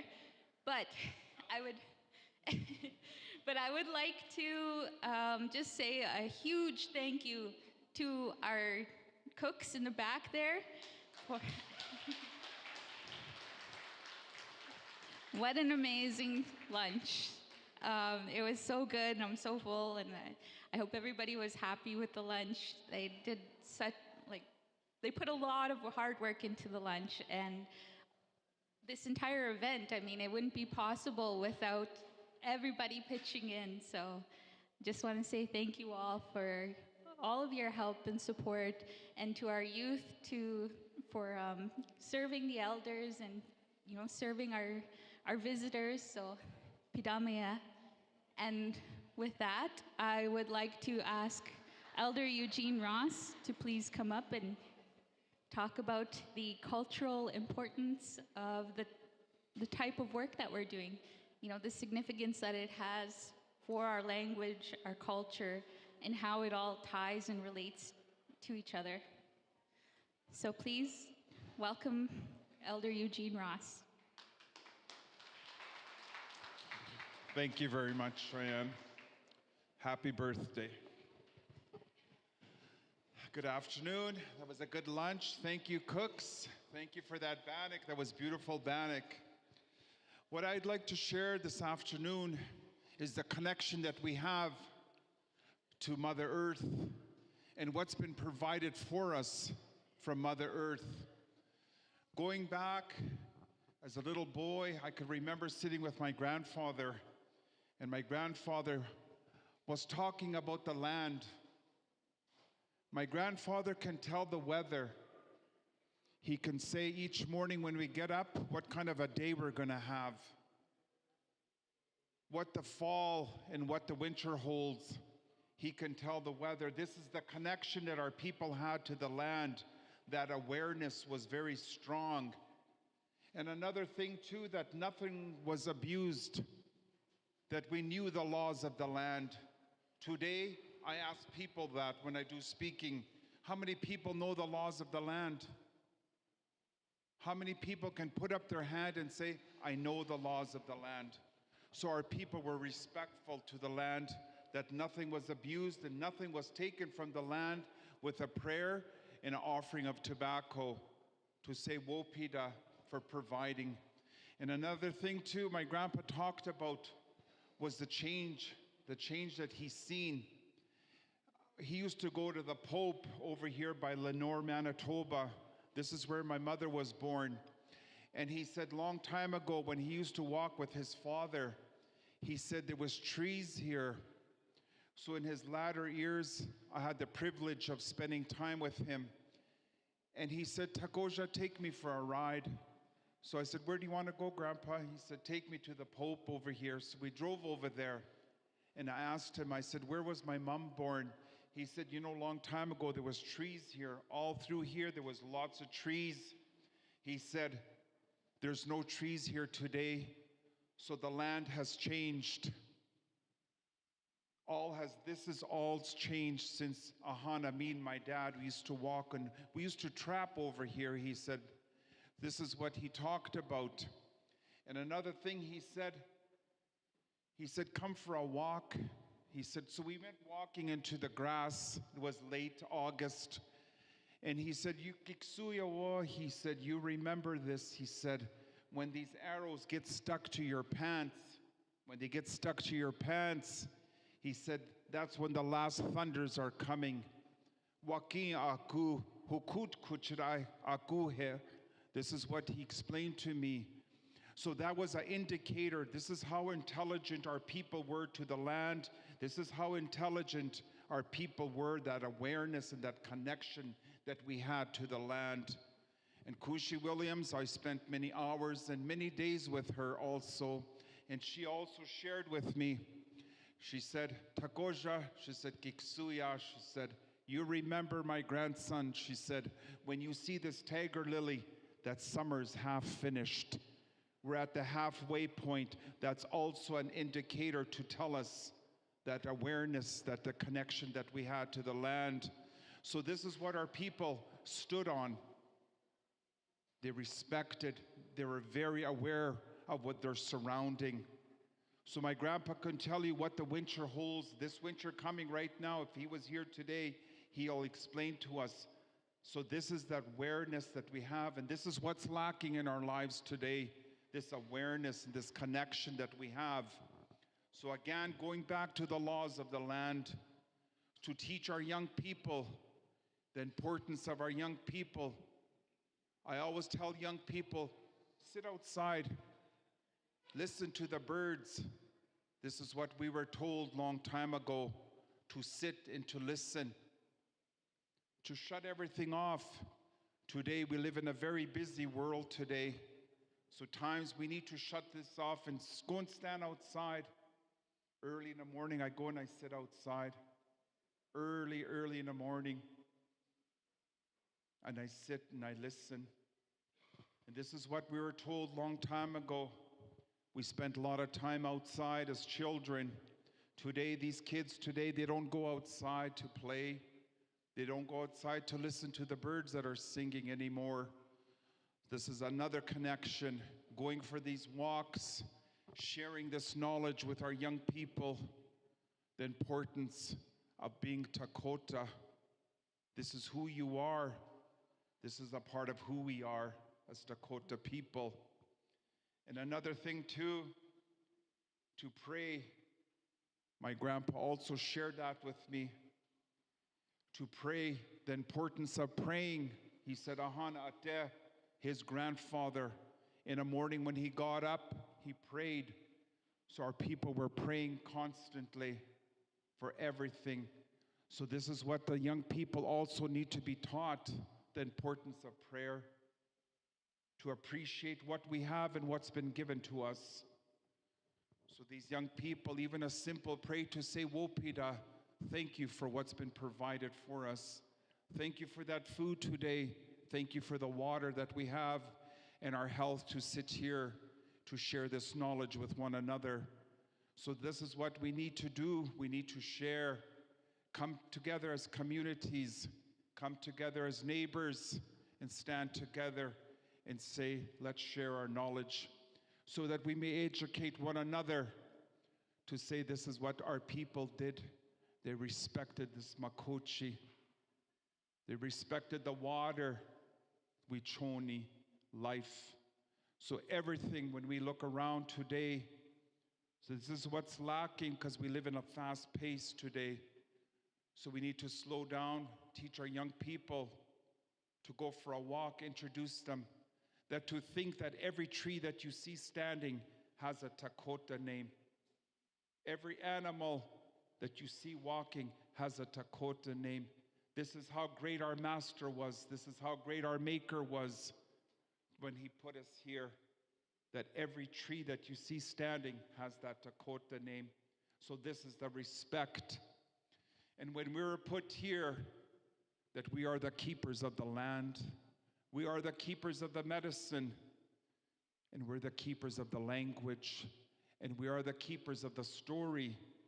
In order for these things to strive and to keep going, we need to share these stories over and over with one another like we're doing today, to say this is what our people did.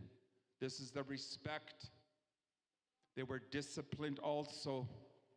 They had boundaries. Even though they never spoke English, they followed. Our people were very respectful and disciplined. There's things you didn't do. There's things you didn't say. So when you look at that, today this is what's missing with our young people today.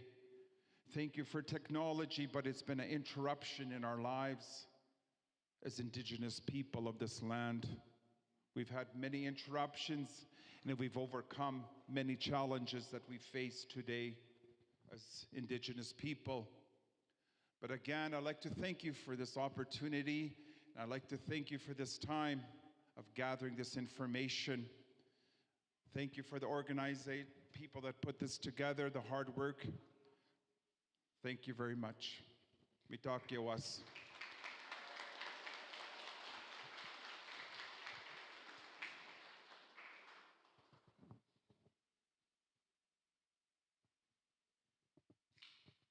Thank you, Eugene.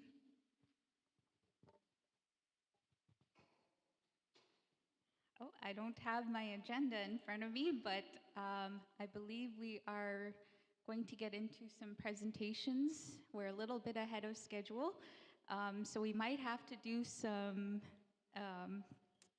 switching around here. One of our presenters is speaking from Ottawa, and so I don't know if he's prepared to start now.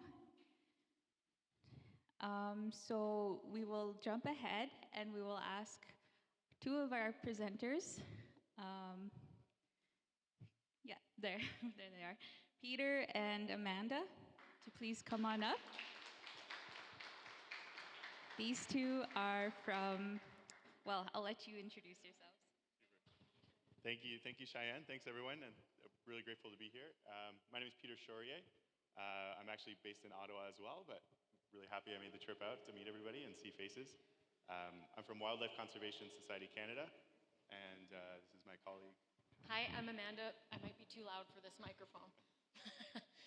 Amanda Beekle, I'm from Birds Canada, and yeah, should we just jump into the presentation? Thank you guys for having us and inviting us. It's a very welcoming community, so we're really glad to be here. Oh, nice. We're here. Oh, perfect. Sure. Yeah, we're here. We're going to talk about key biodiversity areas. It's a program that both of our organizations are working on, basically to identify. We'll talk more about it, but to identify important places for nature as part of a global framework. Should we just tell them?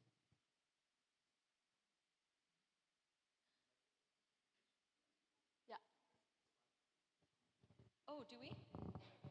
This thing? Okay. Technology. Is it up there? Other one?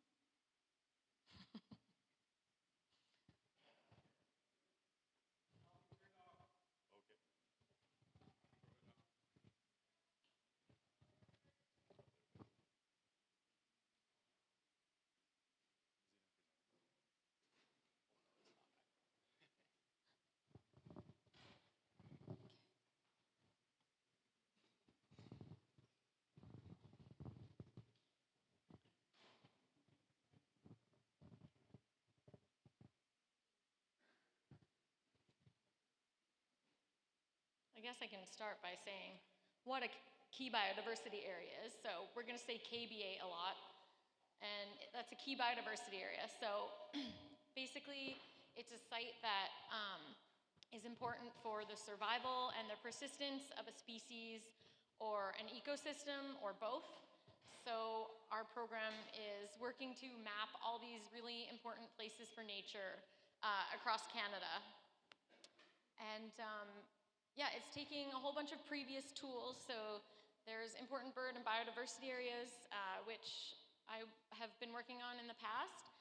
But there's also other tools like important plant areas, important butterfly areas, Alliance for Zero Extinction Sites. And so this KBA tool kind of puts everything under one roof for the first time. So we're trying to do that, holistic thing as well, just thinking about all the species that are important in a site, not just birds or butterflies, but all of it at once.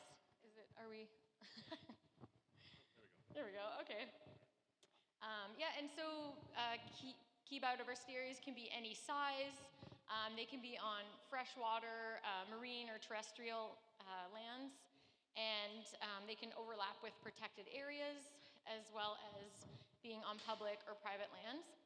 And an important thing is that there's no management restrictions, so we're not, there's no legal protection or anything like that. There's no recommendations about what to do in a KBA. It's just a layer of information.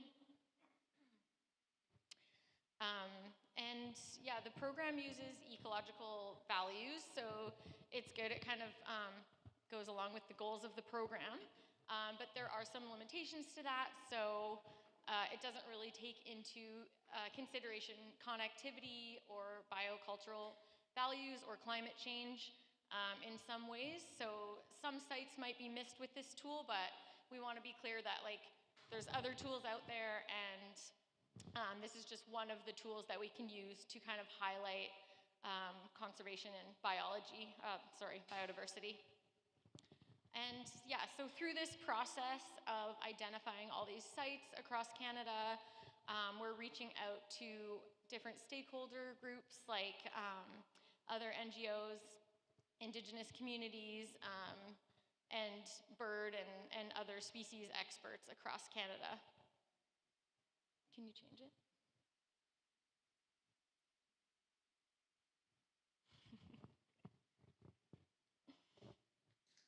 Anyone know how it works? Woohoo, you did it.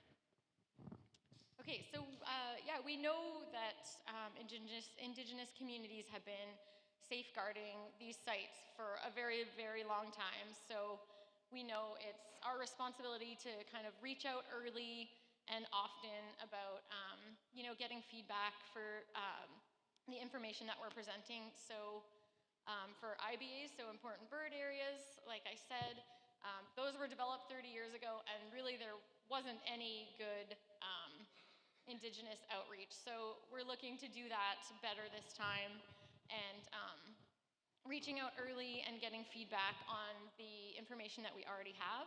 And then the new sites that WCS is working on to integrate other species into this program, they're starting from the very beginning, trying to engage people around proposing these sites. And so for all KBAs, I think it's just a really good opportunity to get Indigenous voices where they're comfortable represented in these sites. And yeah, giving feedback to where, to the information we have, but also it's a great opportunity for our information to help your goals as well. So any conservation or other priorities that you have, it would be great if our information could help with that. So yeah, it's a challenge. There's a lot of sites all across the country. There's probably 1,000 candidate sites right now. So there's a lot of people to reach out to and a lot of communities to reach out to. But we hope it'll be a really good opportunity as well for everyone to benefit from the information that we kind of get from this exercise. So next slide.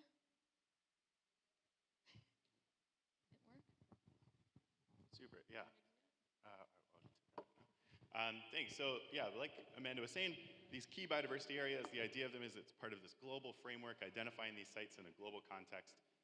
And so the same way that KBAs, these key biodiversity areas, are being identified here is the same way it's being done in Australia or Mozambique or South Africa. So it comes with this really cool kind of global recognition, and all these sites get to be spotlighted and the species within them on a global stage, which is really kind of exciting and kind of cool, like the Important Bird Areas program before, but now for sites in a much more holistic way, highlighting, like people were saying before, that interconnectedness of these sites and things like that, which is super, super exciting.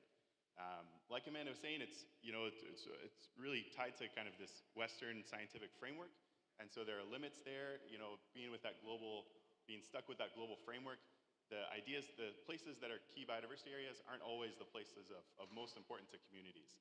And the other way around as well, the places that are most important to communities don't always meet that global key biodiversity area criteria.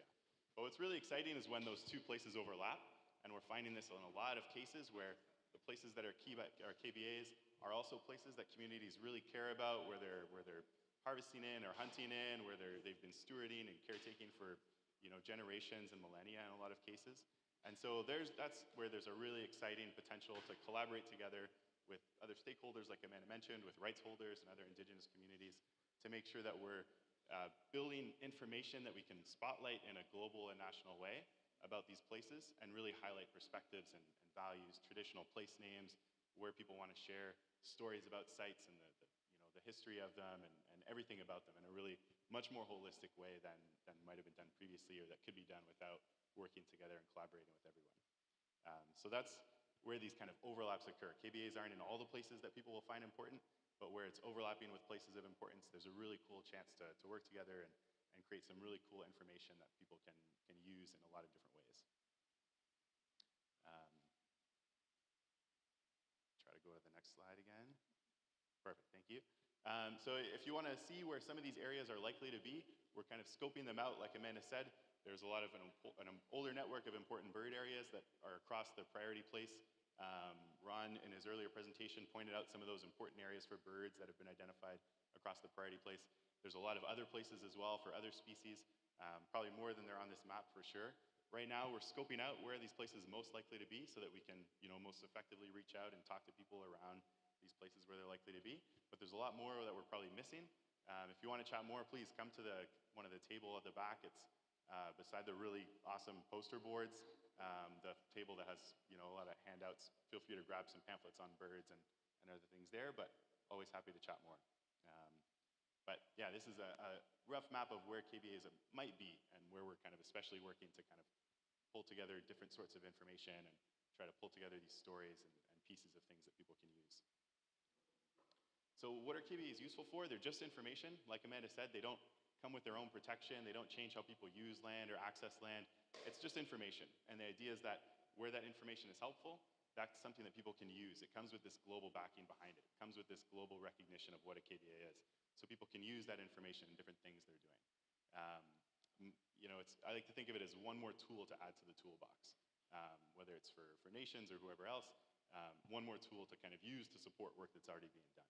In different places across the country, there's interest from nations in using KBAs to support Indigenous protected areas and helping support the proposals that are already going on for those.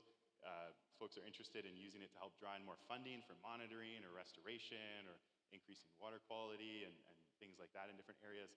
So there's a lot of interest in using this tool where it's helpful to kind of just bring into the work that people are already doing, helping make people's job easier, provide one more justification and support for these areas and the things people are doing in them. And there's a lot of other things beside the KBAs that we hope to be able to share as well. We've been really grateful, to be invited to events like this, to be able to, talk to folks, elders and knowledge holders and experts and learn a lot about knowledge and about sites and species. And we want to share what we've learned and what we know as well. So, we have these really incredible databases of biodiversity information, of spatial information of where species are and how many there are in different places. And we'd really love to share that as well, providing lists of species at risk in different areas to communities, providing lists of rare species in different areas where that's helpful, helping people access that biodiversity data on their own. In a lot of cases, this data is locked in. People mentioned earlier of government researchers and folks going into places and sampling data, counting species and not sharing that, or it's in some obscure folder somewhere on someone's computer.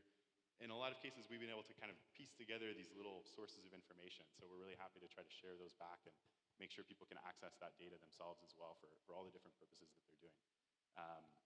And a lot of different other things as well. We chat to a lot of experts about species at risk legislation and work and how maybe Indigenous perspectives can feed into that. So we're always happy to try to set up workshops and make connections to help this information just be more accessible and again, share and try to give back. People have shared with us a lot, and so we want to kind of return the favor and share what we can and help make connections where we can as well. Thanks, Peter. So as Peter said, we can highlight the amazing biodiversity in the area, but this program's also a really good chance to highlight the work that's already been going on. So like Sioux Valley's done some really inspirational work here, and it would be great to share that and celebrate it and highlight it with others. And there's also a lot of future opportunities. There's an existing caretaker program, actually, with the Important Bird Area program that's been around for about 20 years. And these are our kind of like on-the-ground local people who are super passionate about protecting their sites and getting out there. Yeah, they have a lot of knowledge about the sites that they live at. So some examples of this and something that could be, you know, future exciting opportunities as well are some access to funding, like Peter mentioned. So, you know, it's like another layer of saying, you know, why to protect this area or why to do monitoring or anyways, something to help with getting further funding. And then we have some really concrete examples of past important bird areas that have used the program to support their goals as well. The Prince Edward County South Shore, it's in Ontario. They actually got a huge chunk of their land protected in the KBA. And then another example is Frank Lake. It's in Alberta. It's a really important wetland. There was a solar development that they actually stopped, all because of the IBA and policy around that. So that was really interesting because I don't think that had ever happened in Alberta before, stopping a solar development because of an IBA. And then there's a lot of really good work already going on in Manitoba. So Nature Manitoba runs a whole bunch of educational programs. Actually, Marissa is out there. She runs the program. And yeah, does a lot of educational programs, getting people out there, monitoring programs. So she's done bio blitzes at Whitewater Lake, invasive species polling at Sandy Bar and other places as well. And then red-headed woodpecker and other bird surveys nearby at Oak and Plum Lakes. So yeah, there's a lot of really cool opportunities to get involved, and we hope that those can kind of benefit your goals as well. So yeah, that's about all. I know it's a lot of information. We have more. But if you want to come talk to us, if you have questions now or later, we'll be here all day. And our emails, they're not on there, but are they? Yeah, they are. You can always email us too if you have questions. So thank you again for inviting us. It's been a great day so far, so thanks.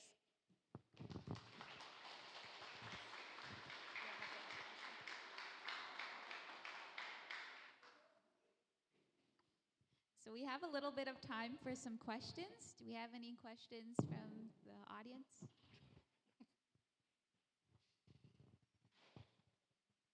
Going once? Going twice? Okay. Would Sioux Valley be able to create a KBA, maybe even from their own people? Yeah, that's definitely, so anyone can nominate KBAs. They have to meet those kind of global and national criteria for sites to qualify, but there's quite a few of those. It's not easy for a site to meet those, but definitely with the work that Sioux Valley is doing, restoring the grasslands and kind of, you know, bringing bison back, that really kind of, there's a, you know, I think we're still kind of diving into it. You know, we've had some great conversations with yourself and Cheyenne, and there's some potential for sure. So it'll be really exciting to see, I think, especially as like grasslands continue to get restored and these native species continue to get reintroduced. It seems like there's a strong potential in Sioux Valley kind of nominating their own key biodiversity area and highlighting that work that's been done, not only over the last couple of years, but over the last decades and longer too. So. And when you say spatial data, I think you're referring to like GIS, so you can see it laid out on a map nicely with species included in there. Is that what you're getting at there? Yeah, definitely, yeah. We pull in with this biodiversity data a lot of different spatial layers of not only where species are and where ecosystems are, but also where, you know, protected area boundaries are and where kind of watershed boundaries are and things like that. And that's another thing as well that, you know, we're always happy to kind of demo how we're using that for, you know, when nations are kind of building their own capacity and kind of building that GIS capacity and capacity to manage and kind of sort through those types of information. We're always happy to share what we're doing and kind of what resources we use and trainings we have access to. So always happy to kind of showcase that work and how to pull in those different layers, access that biodiversity information, and use it for different uses.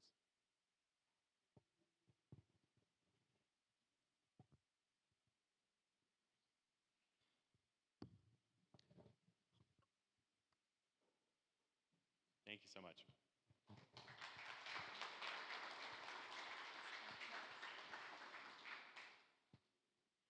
Okay, thank you so much, Peter and Amanda.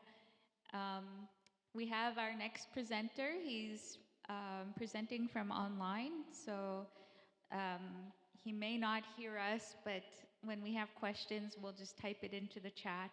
And yeah, I'd like to introduce my friend, my good friend, Christian Artuso.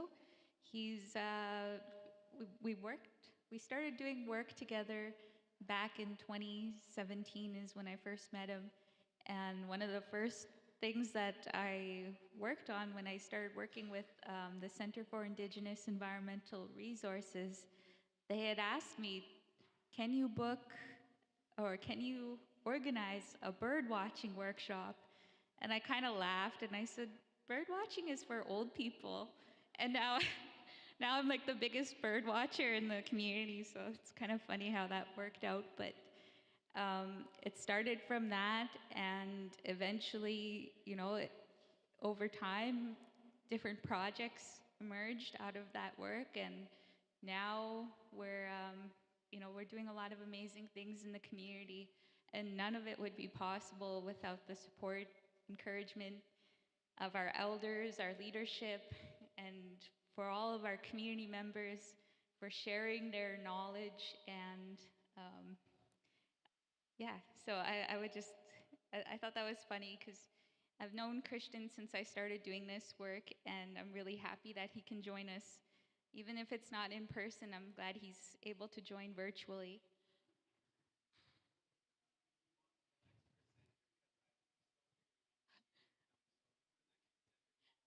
Okay. Okay, so we're having some technical difficulties. So I would like to ask John Skinner to please come on up. John is doing work with us in Sioux Valley, Dakota Nation. John Skinner.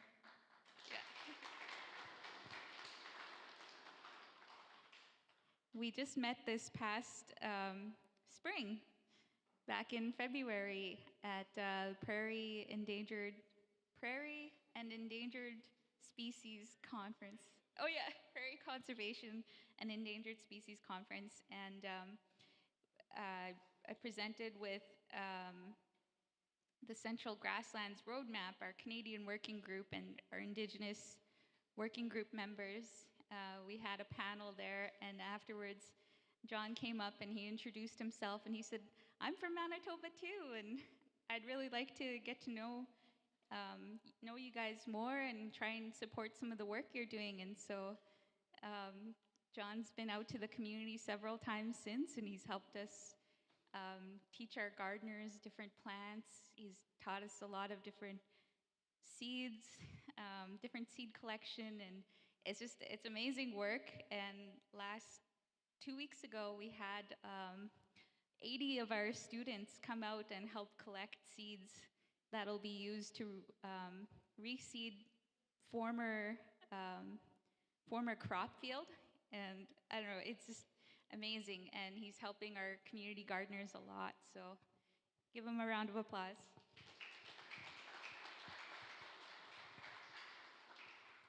Thanks very much, Cheyenne. And thank you very much for the invite. Like Cheyenne said, I think this is my 4th trip to Sioux Valley this summer. You guys have a really nice community, and it's just a real pleasure to come here. So thanks again. I'm a little bit scared of this thing. I don't know if this is going to work or not, but let's give it a try.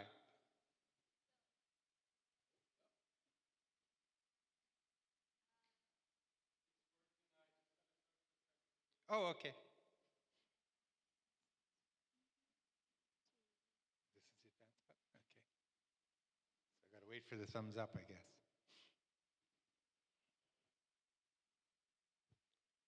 I don't want to waste any of my time because I've got 10 minutes, I'm told, so I might have to go pretty fast on this.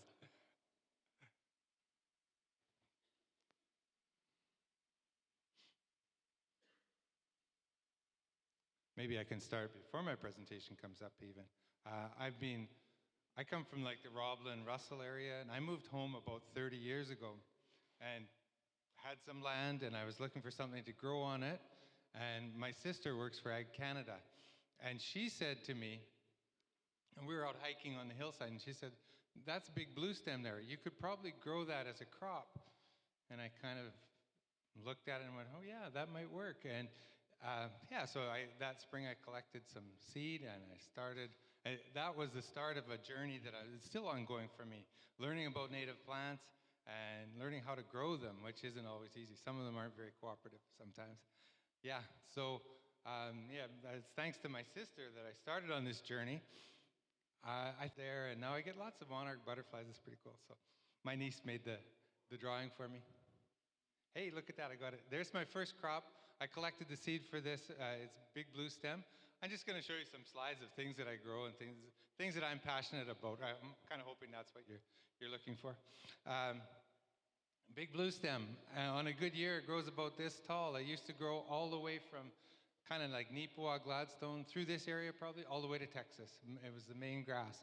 And a good year, you have to walk through it like this because it's so tall that you can't see over it. It's really pretty impressive.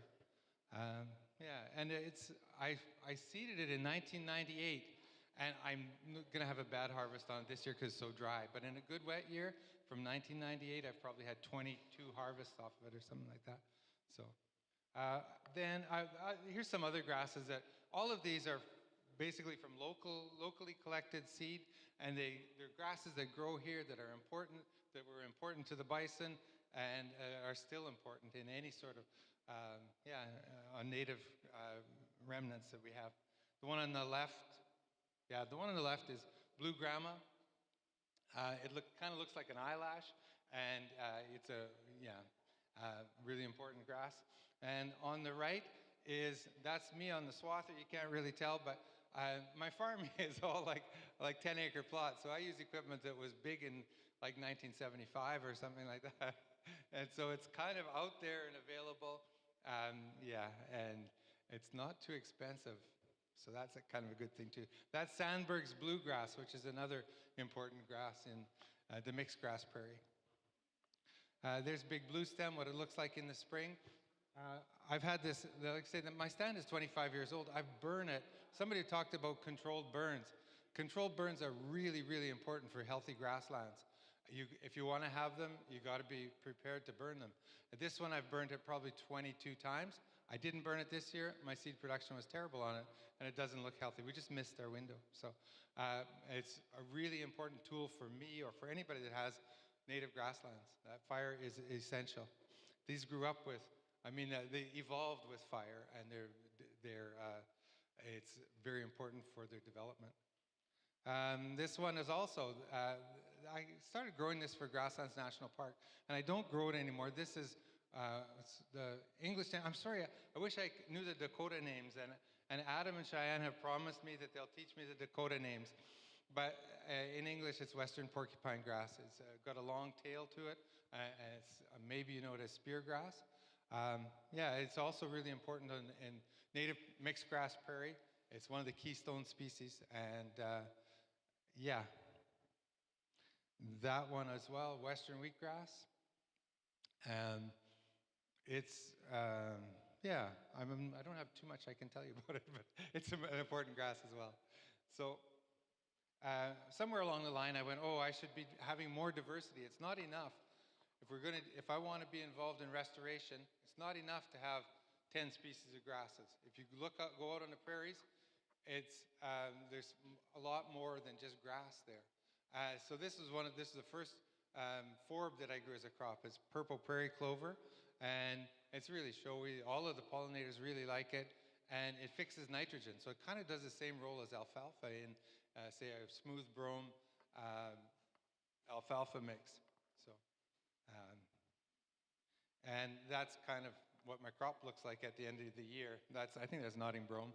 But so we harvest it with conventional equipment, we clean it, and we bag it, and then we sell it, hopefully. And it looks like that. And like I say, somewhere along, I'm sorry, I have this in here too. This, as I said, some of the equipment I use is it's like from 40 years ago, so it's small.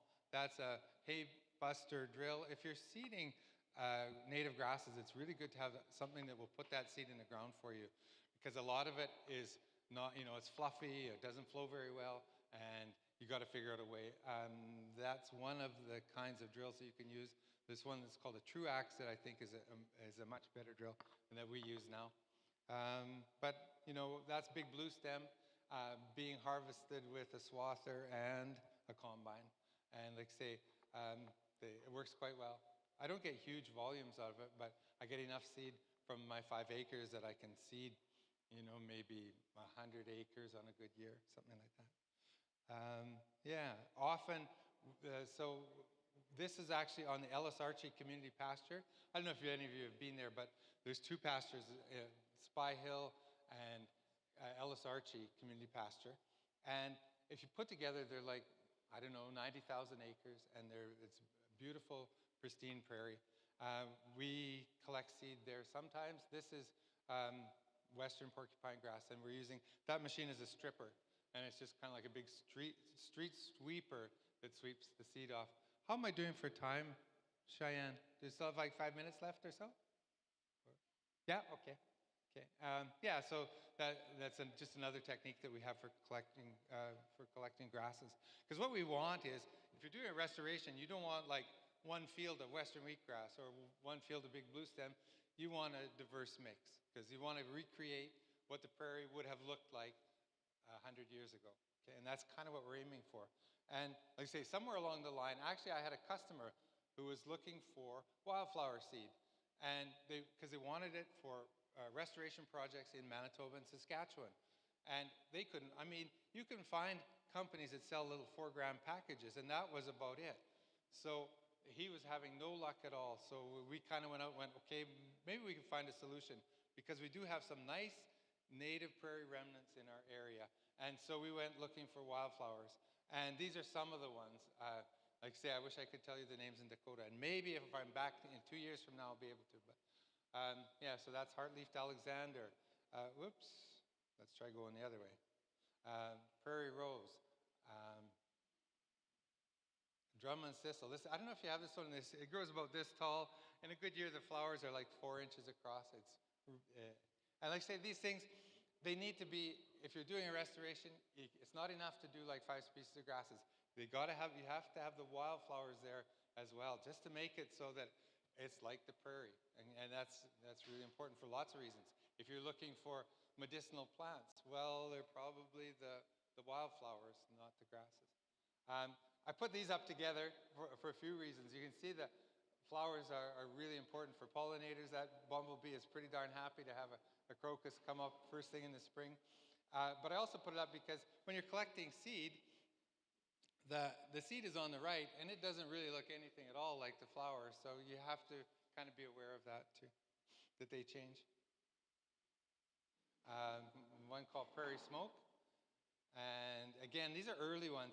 And also, if you're doing a restoration, like the prairie is full of flowers right from May until, even in a dry year like this, full of flowers right till like middle of September. And it's important if you're trying to do a restoration with it that you have all of those species in there. Or this one, this is moss phlox. I want to collect seed. I can find the plants, but I never get seed of that one, but someday. Or Hori Pukoon. Here's a couple more that are really nice to have. Wild strawberries and early blue violets. I just put all these pictures in because I thought you might want to see them, because I don't know, I like them, and I'm sure you appreciate that too. Showy loco weed. And even though there's, like if you're doing a pasture for bison, this one is, it's probably poisonous to bison, but bison know not to eat it, I would say, as do cows. I see Cheyenne standing there. Is that because, 1 minute, okay, so I better hurry here.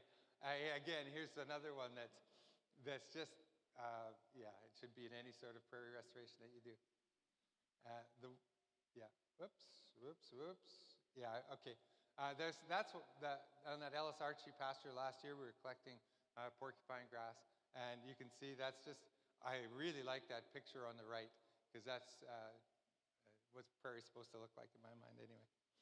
Okay, and so we've gone from that to we've gone, okay, this is really good, but how can we do this so that we can provide seed on a bigger basis? Because to hand collect seed is, it's very labor intensive, and ends up being really expensive. So what we're doing over the last couple of years is trying to produce like a variety of wildflower seed that we can use. And so we were borrowing technology from the, I'm sure it's the pot industry. We use like grow lights and heat mats.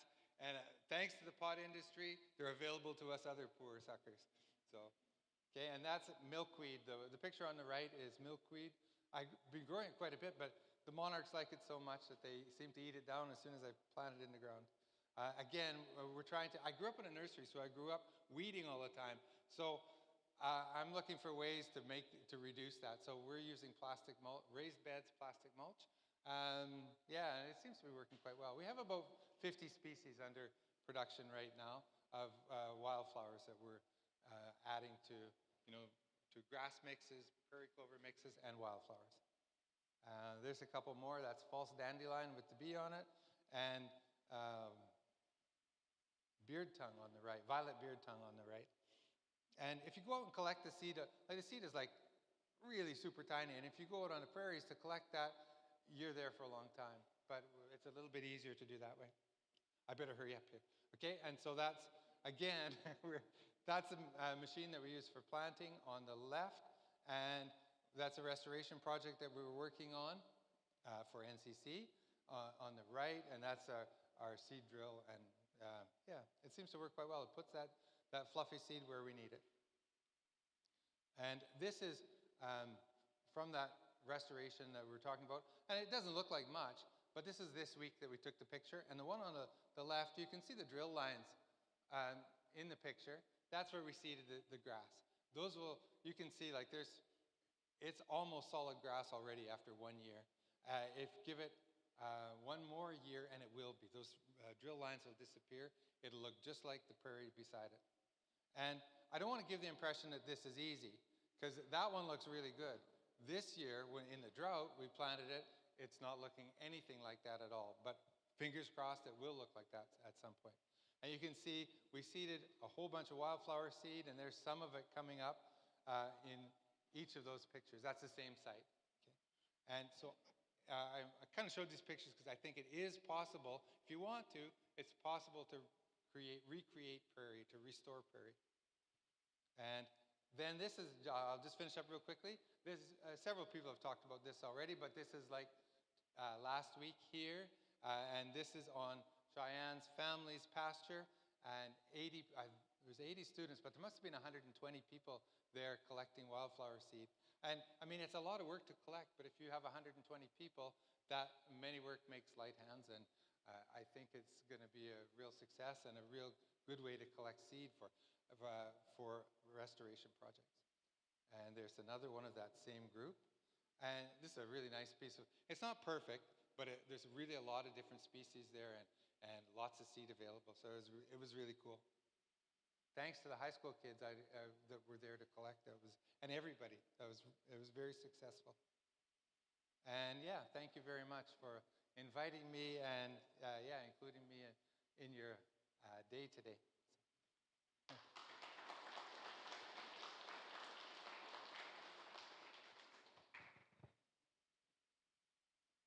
Would you like to use mine, Cheyenne?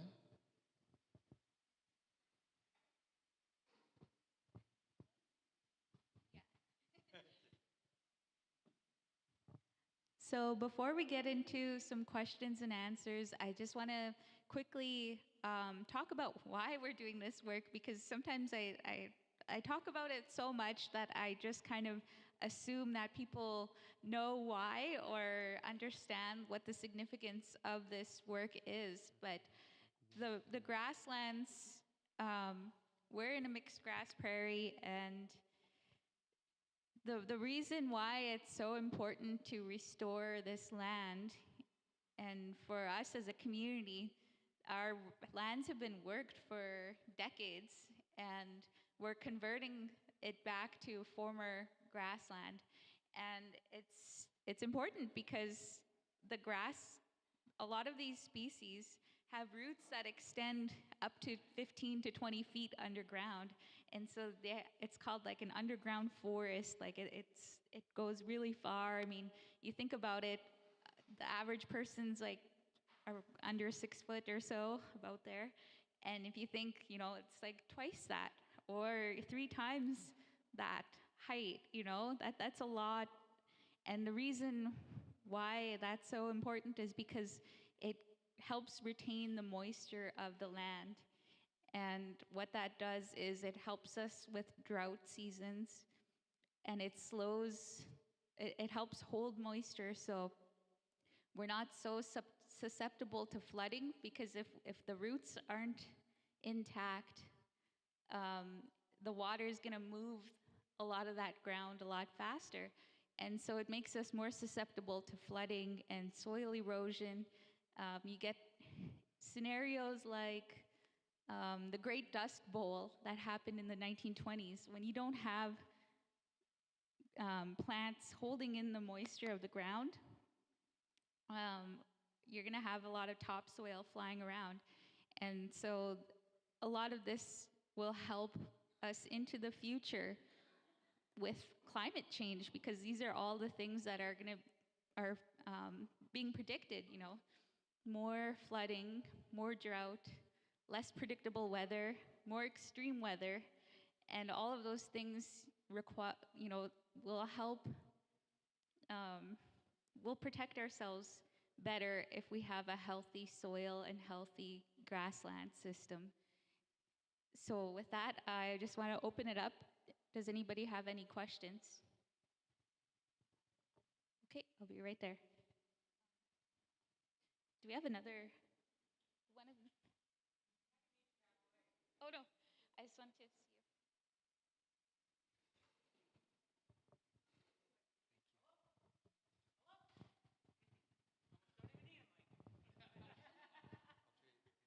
Sure. So hi again, I'm Taylor. Hello. I just wanted to say thank you for your presentation. That was really, really awesome. I kind of have like a two-part question, one for each of you.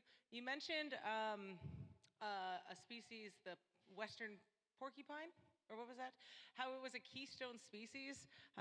For those who may or may not know, a keystone species is a species in an ecosystem that really holds it all together. It defines it.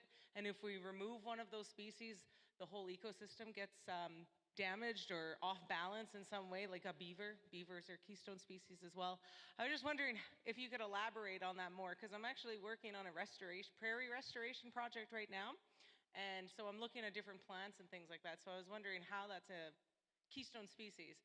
My second question, my second part for Cheyenne is, in your restoration projects that you're doing right now with the prairies and the grasslands, and you mentioned agriculture being, like the lands have been damaged from crops and things like that, have you had any trouble with soil remediation through that as well?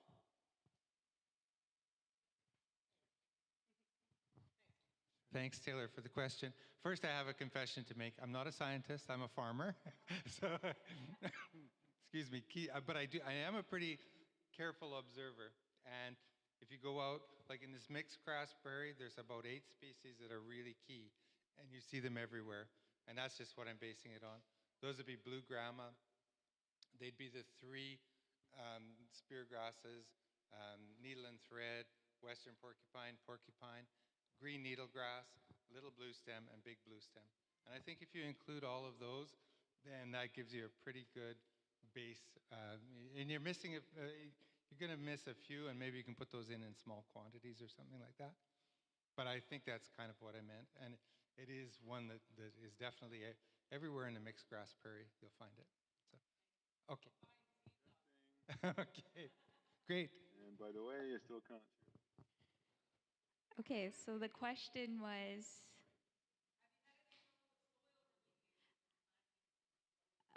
soil remediation. So we're really new to this work, and we don't have a lot of technical staff, and so a lot of what we're doing is learning on the go. So that's kind of my quick answer for that. Do we have any more questions? Oh, here we go. Thanks. I was just wondering what sorts of different plants grow in different soil types. I'm more familiar with the plants that grow on the sandhills, like the native plants that grow on the sandhills, because that's the pasture we own. But My family also owns a lot of very heavy clay, and that's generally used for farming. But if in the future I was able to recover any of that for planting down to native grasses and other plants, I'm wondering what sort of direction to go in.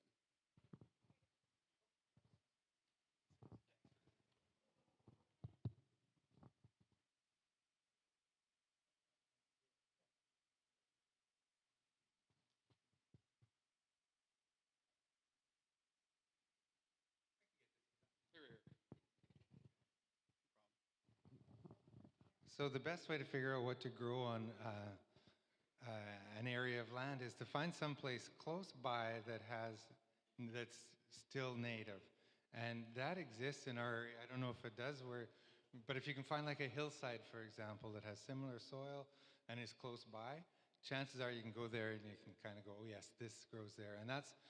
As I answered Taylor's question, that's how we decided, like, for example, in a restoration that we're doing, we went out and we went, okay, what grasses are we finding here? What do we need to include? And that would be the best way. You can kind of go, okay, this is Manitoba mixed grass prairie. What's recommended? Because there probably are people that have studied that, and they would say these species of grasses are important. Or you could probably ask me, I could give you a hand with that too. And same with the wildflowers. Like there's probably 70 or 80 wildflowers that grow in that kind of in that area. Some of them will be adapted. Like there's, for example, a sand blue stem you won't find anywhere but in the sand, which is pretty obvious. Things like hairy prairie clover is a sand species, and you wouldn't find it maybe in your clay areas. But is that okay?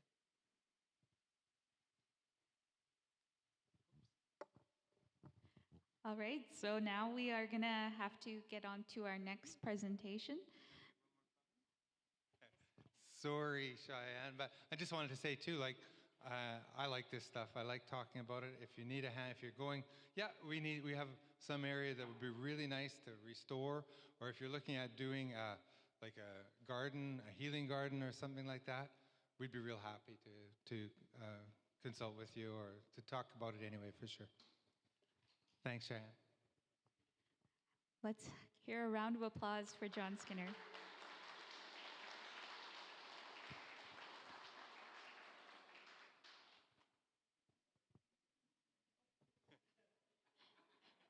I thought he was coming up to add another part.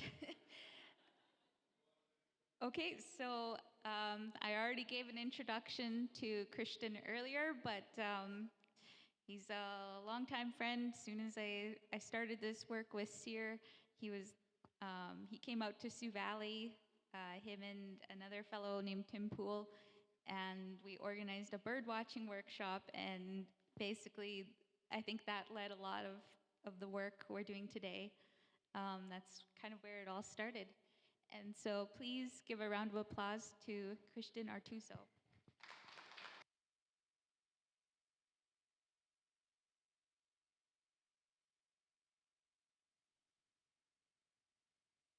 All right, Chris. All right, Chris, you can introduce yourself now. Hi, everyone. Christian Artuso here. Let's just check if folks can hear me. Is that good? Coming in loud and clear? And if so, I'll continue. I am really sorry not to be joining you there in person today. I wish I could, but I'm over here in Ottawa, Eastern Anishinaabe, Waking, unceded Algonquin territory. Although I lived in that part of your part of the world there for many years.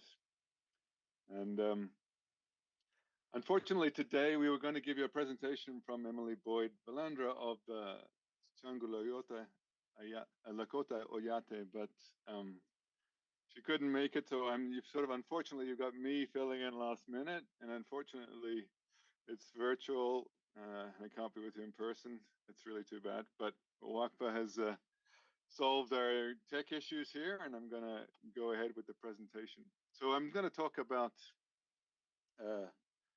two things. One is called the Indigenous Kinship Circle, and the other is the Canadian Working Group of something called the Central Grasslands Roadmap. I hope that you'll find this interesting. A bunch of folks, including Cheyenne and WACPA, have been really instrumental in this and doing great things with this. So I'm going to, I'd like to, share a bit more about it all. And just a link to that last presentation there, that photo you see of that beautiful mixed grass prairie is actually from one of those important bird areas or key biodiversity areas in the western Manitoba. That's Ellis Archie Community Pasture there. One of the grasslands that we know and love in Manitoba. And that's a little just a screenshot of the web page of the Indigenous Kinship Circle, and that's the URL there. The Indigenous Kinship Circle actually formed out of the Central Grasslands Roadmap. There was a group of folks, myself included, really wanted to make sure that Indigenous voices were part of this bigger effort. And the bigger effort was to try to get behind grasslands as a disappearing ecosystem throughout the biome. And by that, that's the whole of the Great Plains, which from southern Manitoba and Saskatchewan, Alberta, all the way down through the central states into northern Mexico. That entire area is a natural grasslands. Of course, that entire area is home of the bison and many other relatives for so long, but that whole area is today greatly fragmented and encroached upon and disrupted by so many things that it's really, grasslands are really an ecosystem that needs a lot of love and attention, and they don't get a lot of respect and love and attention. So a lot of people got together. In fact, over 600 people were involved in this, in the bigger roadmap. And then from that, the formation of the Indigenous Kinship Circle to really elevate the Indigenous voices in that bigger process. So that's what I'll talk mostly about today. And then I'll also mention a little bit of the Canadian Working Group, which has actually about 8 of the 38 members are Indigenous in that as well. So we've got we're really looking to be engaged with all of you as much as possible in this bigger picture effort. So this is a little bit of about the roadmap itself. It's what they call the long form roadmap. As I mentioned, over 600 people got together, firstly with a virtual conference, secondly with an in-person conference in Fort Collins, Colorado, and produced this long form of the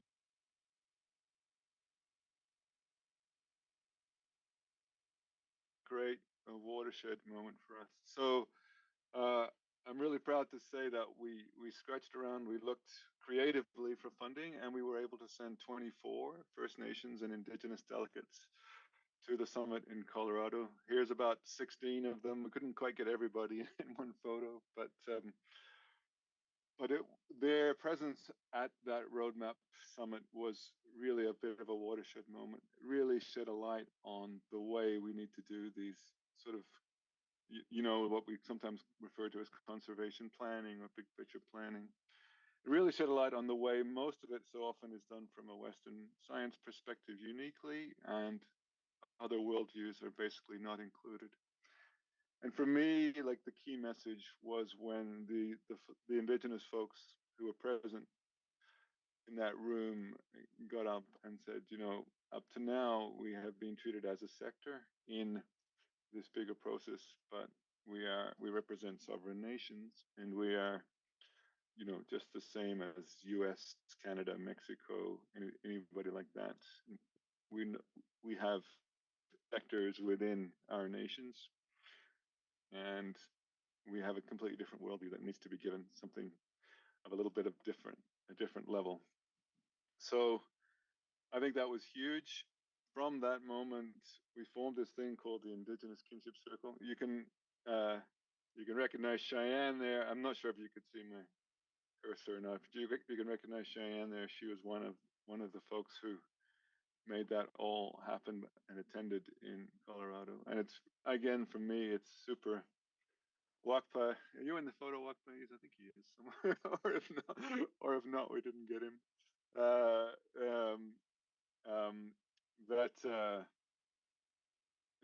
It's really proud for me to see everybody attending and participating and going on to do great things like this workshop that you've been attending today. And I've been listening in as much as I can. I know somebody mentioned, for example, that it's great that this is being broadcast so others can hear, and I really do appreciate you trying to patch me in on this. So here's a little bit of the statement that the Kinship Circle meets twice a month. Actually, it's really quite an active group, and one of the meetings is sort of working on resources and our mission and vision statement and purpose. It is pretty much all Indigenous people. There are a couple of exceptions, like myself. I am not Indigenous, but I try to support as much as possible and try to find, as I said, creative funding opportunities.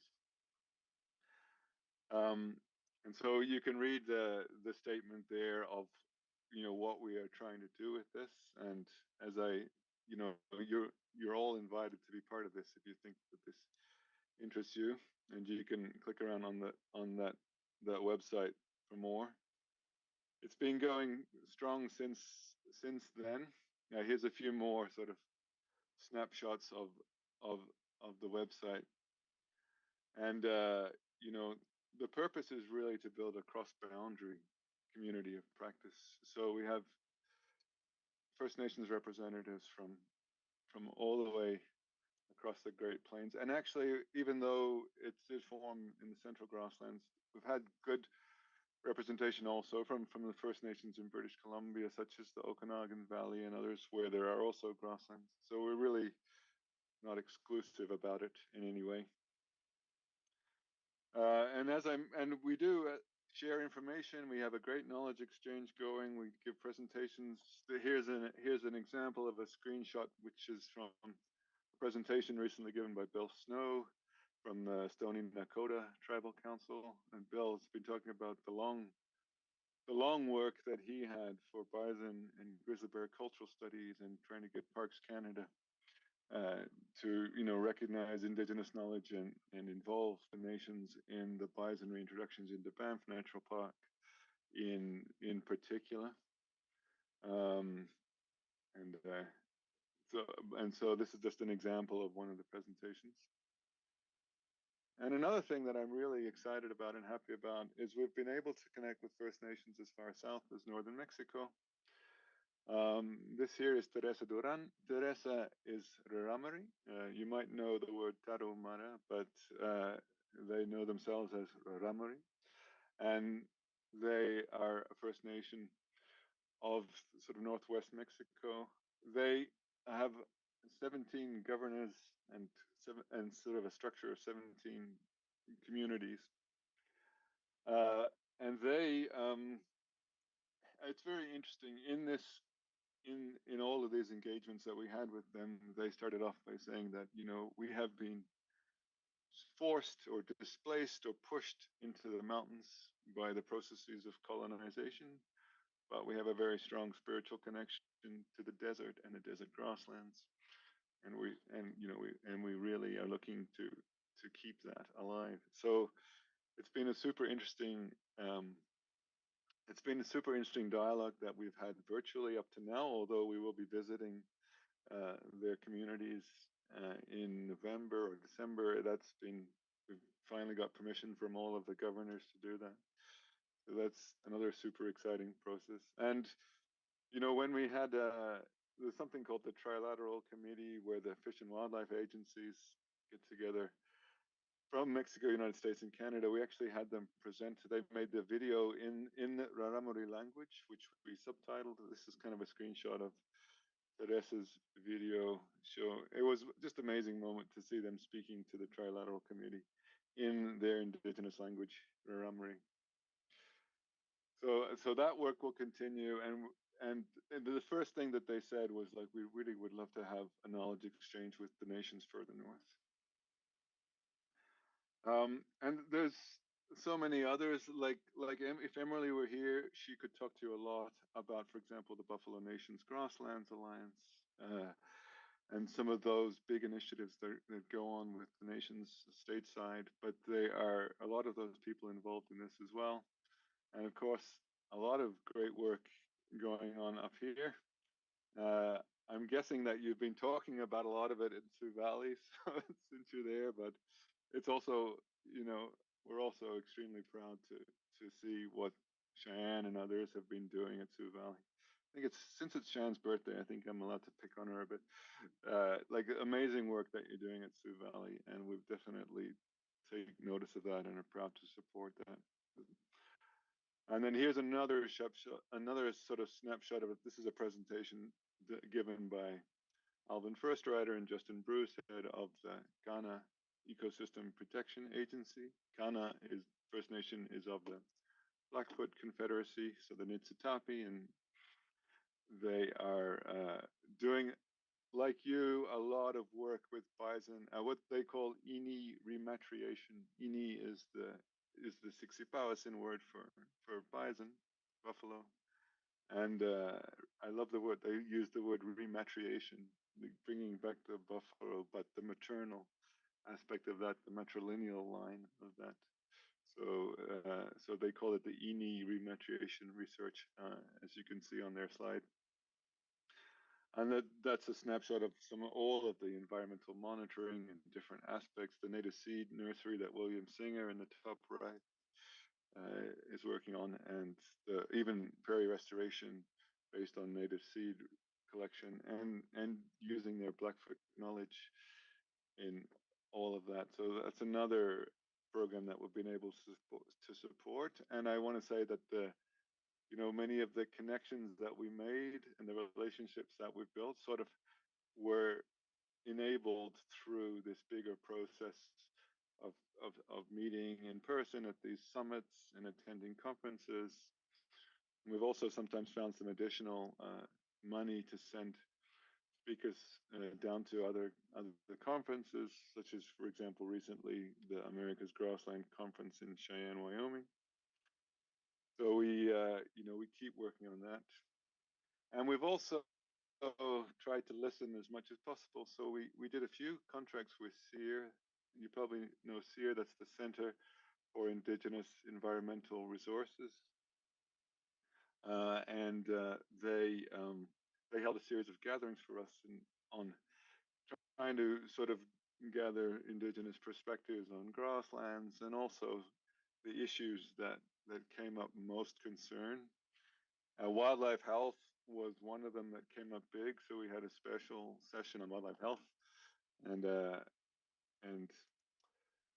yeah, and then as a result of getting notice from all of that, we've even had some invited presentations. So this is us, a bunch of us here at the Prairie Conservation and Endangered Species Conference in Calgary, giving our plenary. You can see Cheyenne and Alvin in that one. This is at the Pathways Conference there. One of the recent conferences where that's Katya Carranza and Ader Smith from some other members of the Indigenous Kinship Circle. And then just one last final mention, and I'll wrap up quickly as possible with, there's also a Canadian working group. It's much more diverse, and there's, I think, only about a quarter, or maybe even a fifth of the members are Indigenous. But if you're more focused locally, that's another option, and it's also produced some great opportunities for collaboration. So I'm going to leave it there. I'm not quite sure how I did for time, but if there is time for questions, you might have to type them in the chat. I'm not sure if I'll be able to hear you otherwise. Miłeś. Witam do.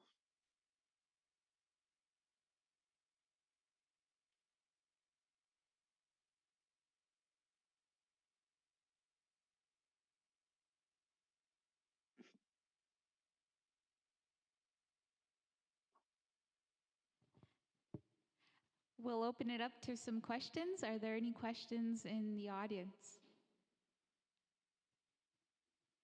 Hey, Chris. Okay, I need to stop. Hear me, right? Yeah, now I hear you. Okay, right on. We're looking for some questions. I will tell you the Since it sounds like there may not be any questions, I would just like to make a quick comment. We went to Colorado, Wakba and I, last year, and there were there were like so many different scientists and academics there, and they had all of this data, and all of the data suggests that in order to protect grasslands, the best strategy is to work from the middle, so the part that's intact, and work your way outward rather than trying to fix what's degraded. So that's the best approach. And so when we all come together like this and we can work together, it's going to have the best chance of success because we're right here in what's called the priority place. And we have a lot of intact grasslands. And if we can all work together, we can really make a difference and work our way outwards and restore what was lost in the grasslands. But with that being said, we're making a quick little change here to the agenda. We're going to take a break for 15 minutes, and we'll come back and get into group discussions. And that'll be we're going to combine the two roundtable discussions at the end. And then we'll come back together and share as a group. And then after that, we'll go up to the bison pasture. So we'll break for 15 minutes. Thank you. Slide that you were sharing with us. Oh my, that's awesome work, you guys. I think it's great to have Wakba back at Wipasoka Wakba. So there you go. Feelings mutual, man. Yeah, That well, that's sounds nice to hear. That sounds super cool with the youth. So keep that up. That's great work. Yeah. Here, I'll let you talk to Cheyenne. Hey, Christian.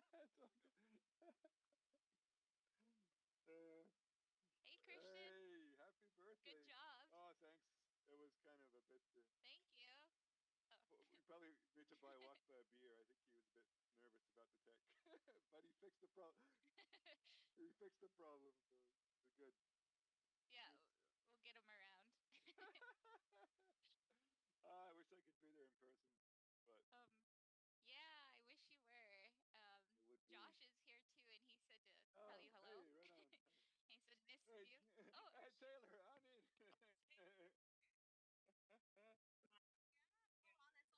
Hey, Chris, can you hear us? Yeah. Yeah, I can hear you. Did you win first prize on your poster, Taylor? What's that? Your poster. Did you win first prize? No, but I got an honorable mention. Oh, that's pretty damn good, though. I entered a poster contest at the UW. I go to the U of M, though, so I think that kind of got out of my favor, too. That's right. That's political voting right there. Yeah, exactly. Hey, thanks for letting me know about this event and introducing me to Cheyenne. She's just amazing. But, Isn't she? Yeah. I have to start making my way back to Brokenhead. I left my house at 5:30 to be here this morning, and then I got to drive all the way home now. Yeah, but, right on. Amazing presentation. I had no idea you did work with grasslands. We're trying to do this similar type of work in Brokenhead because we used to have the bison ranch. You do. And I do believe Valley is gifting Brokenhead a bison or two through a buffalo treaty. Yeah. Maybe that's not Valley. Maybe it's somewhere else. Maybe it's somewhere else. They may be coming from Alberta, but anyway. Maybe, yeah, it could be Alberta. We can follow. We can follow up on that as well. Maybe we can chat more tomorrow about that at our meeting. Yeah, cool. Oh, it would be awesome because we sold all of the buffalo in 2013. They sold them off because they had nobody to take care of them. They were getting right. There's no commitment from the community at that time, but I think moving forward, especially today, that they're coming back. Yeah. But anyways, I just want to say hi. Thanks, Taylor. Yeah, awesome. Okay, Cheyenne. Yeah, I was watching the live stream, so like it looked really amazing this morning. I know the group report outs were super interesting. So obviously, when the groups were doing their report outs and they were up on the stage with the one person holding the thing, and that was really interesting. So obviously, you got a bunch of great material there.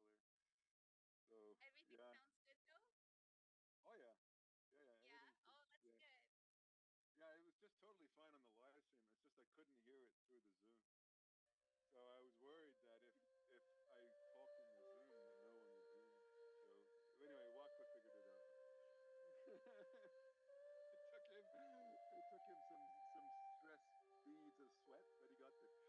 We were just laughing. We were saying you could have picked like the worst pictures of me in Wakfa. The presentation.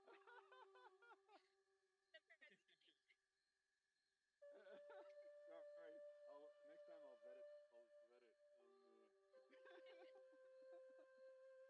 next time I'll vet it. I'll vet it. All good, all good. Yeah, yeah, right on. I'm gonna have to leave for the rest of it. So have your break. Enjoy the rest of it, and Okay. yeah, I'll see. Well, thank I'll see you you for soon. presenting. You did a great job. Okay. Thank you. Cool. See you. Bye. See you later, Christian. See you, Wakpa. I'll see you later.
Okay, we're gonna jump into our next section here.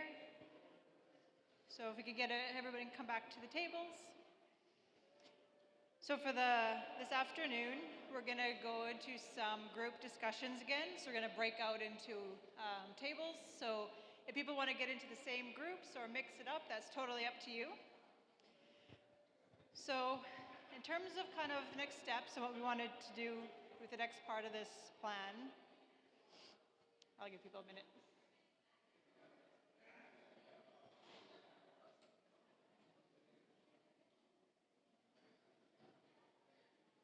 So as Ron had mentioned earlier, one of the objectives of this Priority Places initiative is the development of a conservation implementation plan.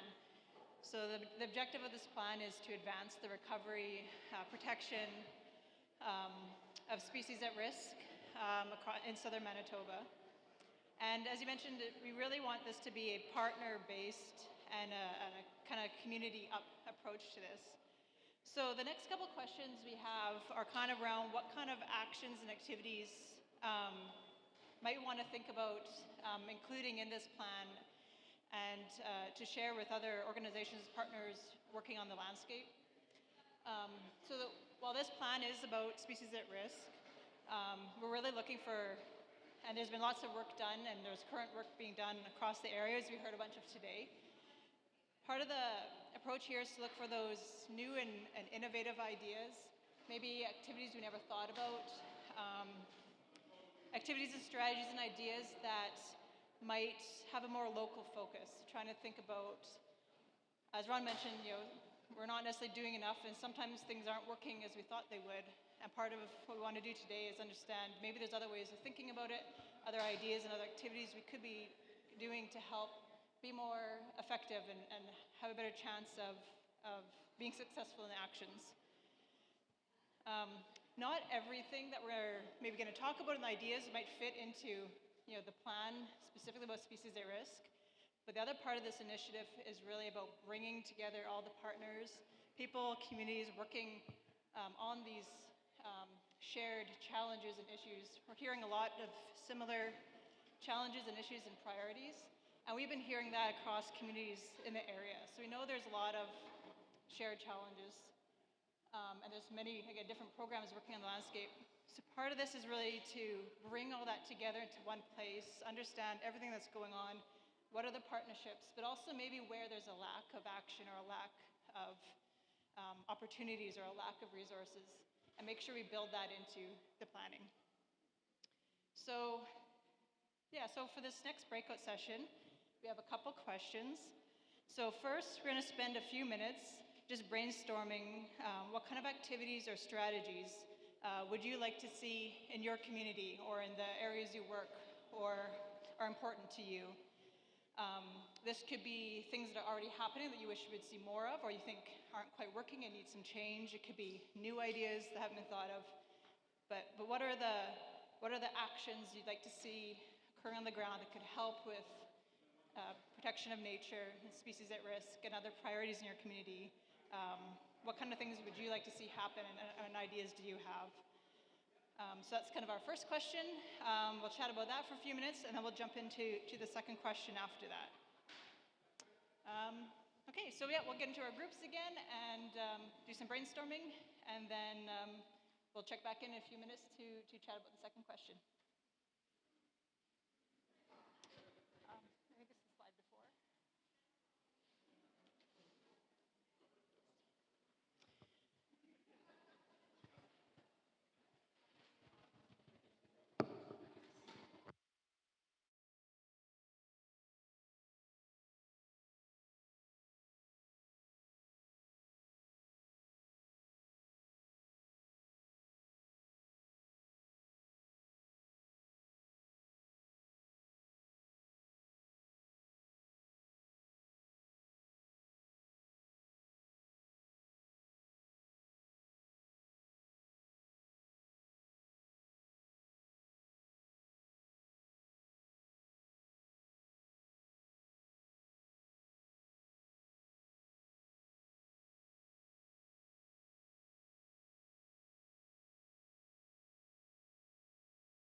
Okay, we're going to throw up another question, which will link quite closely with what you're discussing. So, you know, of course, continue brainstorming ideas for activities and things. But so the next thing we want to consider as you're thinking through this, so thinking about potential activities, things you'd like to see that maybe could be part of this plan and other conservation work going forward. What partnership opportunities maybe already exist that you think are really good and strong and should be continued or built upon?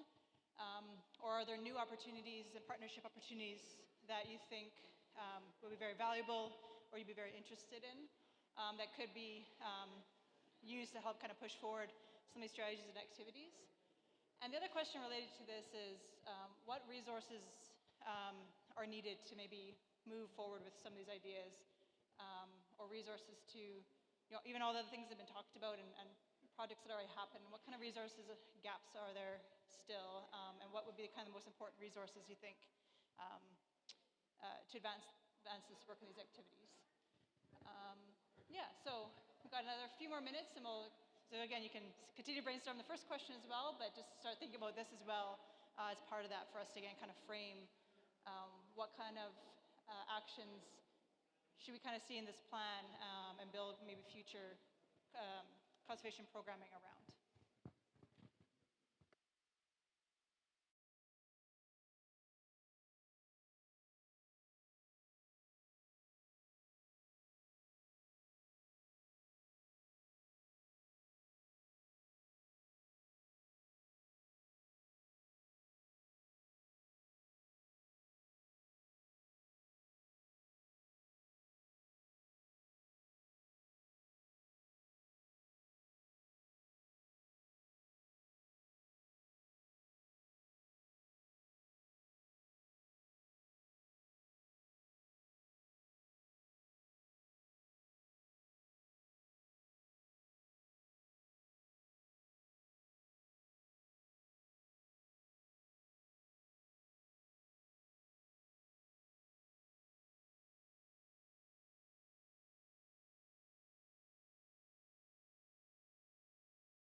Okay, we're gonna jump over back into the group share. So like before, just have a volunteer from each group come and share some of the highlights that was discussed.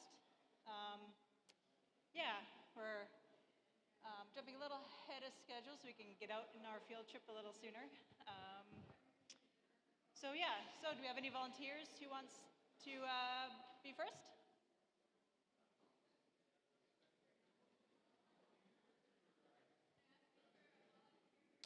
Any volunteers?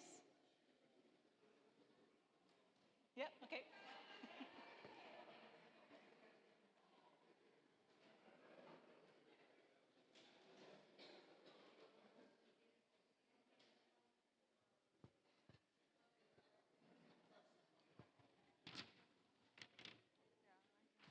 Oh, I'm nervous now. Is that the first one? I'm just kidding. Hold here. Right there. So, howdy. Whoa, that's loud. What's up, y'all? My name's Sarah. This is, yeah. The first question was, what kind of activities or strategies would you like to see in your community? And the first one is better communications, leaders, people. Second one was elders, council, to be consulted and informed. Elders' voices, knowledge is important. On-land workshops, hands-on field learning, bringing in specialists to work with community, what does that say? Combine expert and traditional knowledge. More involvement from the youth, activities for youth, environment. More traditional knowledge sharing, specific workshops, which including, what does it say? Soil, for example, soil, water purification, endangered species, more land-based education and awareness curriculum in schools. The thing.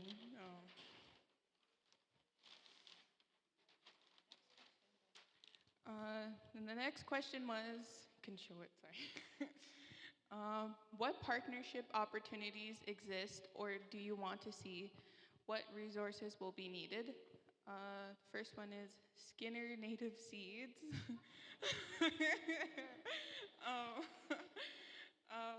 Would like to see more partnerships with wildlife, plant, grasses, what does that say? Conservations. Conservancies, my bad. Funding, Mazaska, what's that say? Shuni? Shunya. We need money.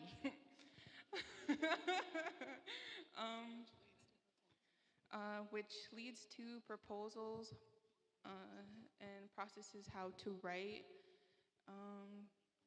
and policies, committed invested groups and individuals. And then our other one is access to information, for example, mapping species, geographic areas, and information systems, key BAs, and key to biodiversity areas. Thank you. Oh, hold on. Sorry. I just wanted to add something to this, and that was something that I learned when we went down to Santee, Nebraska, and his name was Red Wing Thomas, and one of the things that he, had asked the group of people there, he's like, one of the things he had asked was, do you know who still live the old style way of living? And do you know who they are? And they live the old ways. And, everybody put their hands up. My mom, my grandma, and he was like, nope. And finally he had said, those that live the old way of living, the old style way, to this very day, he said, are the animals. You know, they still live that old lifestyle of, you know, going and getting their food through the seeds, the water, the plants, and looking to that as well for our knowledge, you know, and how we're going to live in harmony with the earth. That was something that he had said, and that always stuck with me, you know, like, you know, seeing, you know, just the examples in life that the animals, the birds, you know, they're the first to greet the morning every day. They're singing their songs, and then at night they sing their songs, you know, good night to the sun. You know, there's lots of things like that that we can learn from the wildlife and living in harmony with Mother Nature. Yeah, that's what I want to share.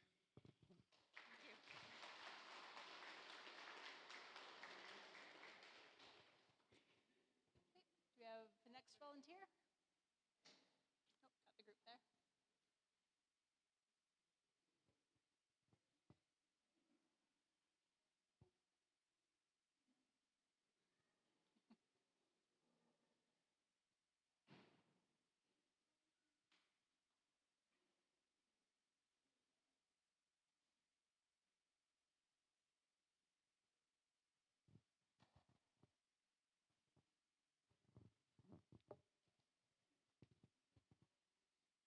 Hello, I'm Johnny Cash.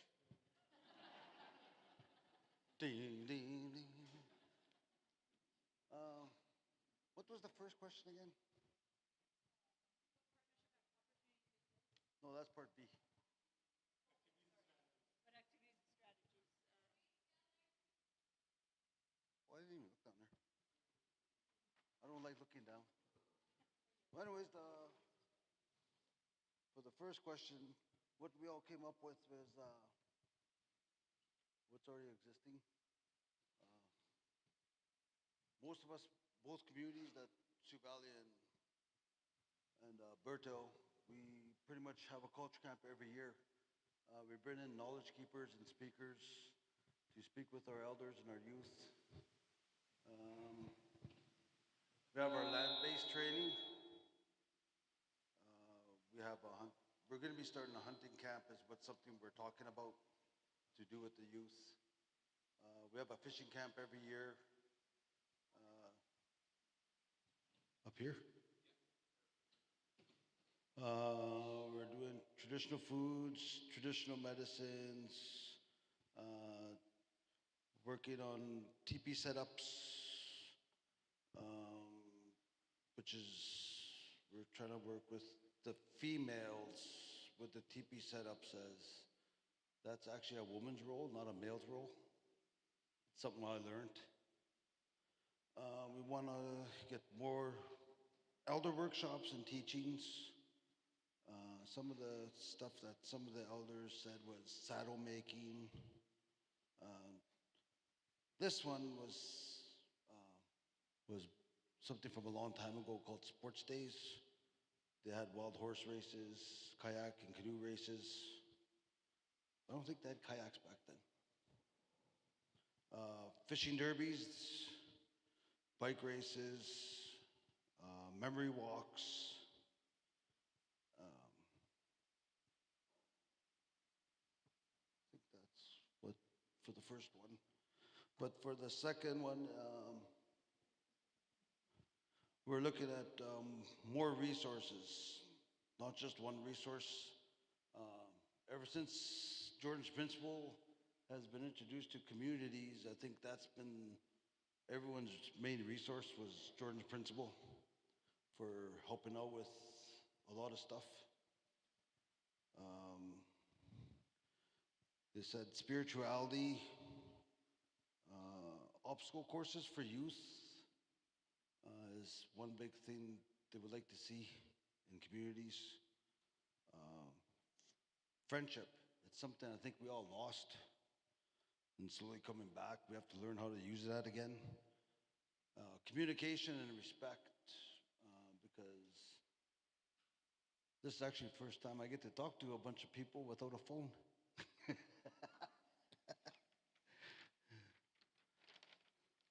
What's your face, Cody? Language is another thing we like to see come back. Oyate is another big thing.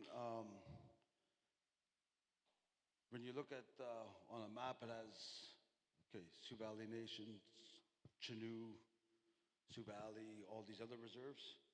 But when you look at it, the word Oyate means one big family working together. We're not all just working as one. We're all working together as one big family. That's why we're all here today. We're here working as one. And Wookchia goes with that one, I think they said, to help. So that's what this guy's doing. He's helping me. All right, that's what all we got. Thank you.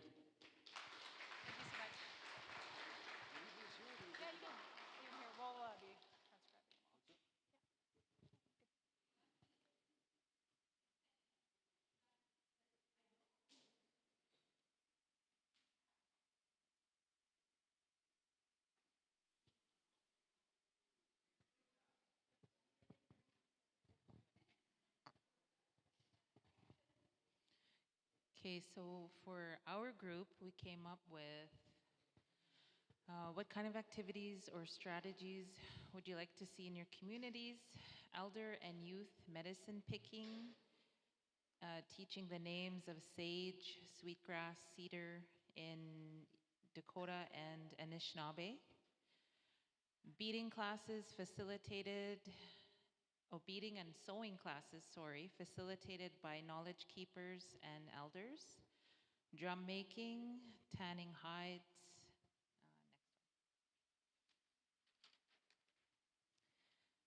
Food harvesting, for example, pajdaipi or Indian corn. Potatoes, fruit trees, plums, saskatoons.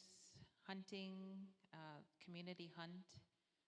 Hunters gathering, fishing. Creation of multi-generational space. Elders, knowledge keepers, youth, children, and so they'll be able to connect and learn about nature. Next one. And for the second, what partnership opportunities exist, or do you want to see what resources will be needed? The first one is Watershed District. Swan Lake works in partnership with Pembina Valley Water District. Agri-Foods Canada, habitat monitoring, community members work alongside partnering. Manitoba Waste Management, they are currently working with Swan Lake and they've worked with Sioux Valley. And we have the Little Buffalo Youth Camp, Elders Week. So during that time, they have moccasin making, making fur mittens, and during that time they have storytelling, teachings, and history is shared at the same time. Is there anything you want to add? No? Okay. So thank you.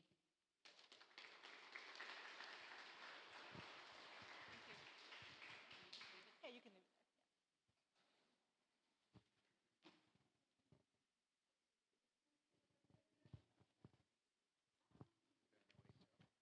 Pardon? We'll see if I can read my own writing here. So what kind of activities or strategies would you like to see in our communities? We said resources for taking action against invasive species, info shared more in schools and activities centered on the land and environment, more community workshops, more sharing of traditional knowledge, more inter-community involvement, more land planted down to native plants, seed collecting workshops, teaching, and plant ID knowledge shared, I think is supposed to be there. And then on B, what partnership opportunities exist, or do you want to see what resources would be needed? And we figured formation of organizing committee for environmental projects in the local area, elders are a great resource for knowledge. Committees to create plans to gain funding. A meeting place, physical meeting place, since online only gets you so far. A vehicle for field trips. Planting tools and supplies. A way to share knowledge on many levels, from kids to teens to adults. Opportunities for networking, travel expenses, a specific project in mind so that the scope is small enough to work on it as a small group, a way to share resources, and more access to land, which was starred.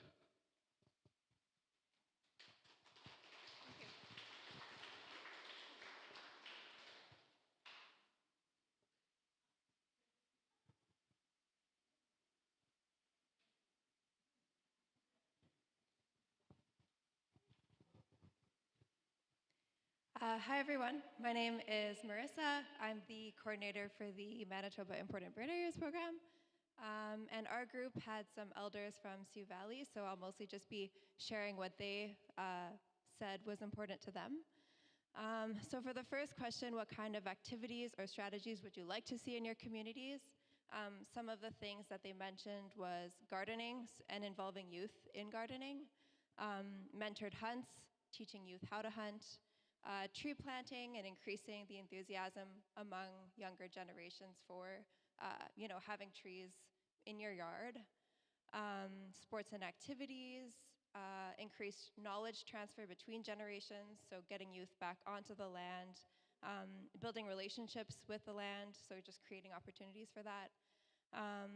They also mentioned addressing transportation barriers that community members might have, just accessing opportunities to learn about things or university. So just, having increased ability to get places for those types of opportunities.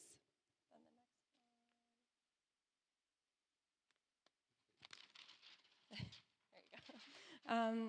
So for partnership opportunities, some of the things that our group came up with was just thinking about gardening stations for elders, so having raised tables and benches, and possibly like partnerships with hardware stores. I believe Cheyenne mentioned that that is possibly happening to our group, so that's exciting. We also talked about, for mentored hunts, just having maybe more gun safety courses, more info on regulations, access to people who know how to teach how to hunt to the youth, and also just equipment like canvas tents and things like that.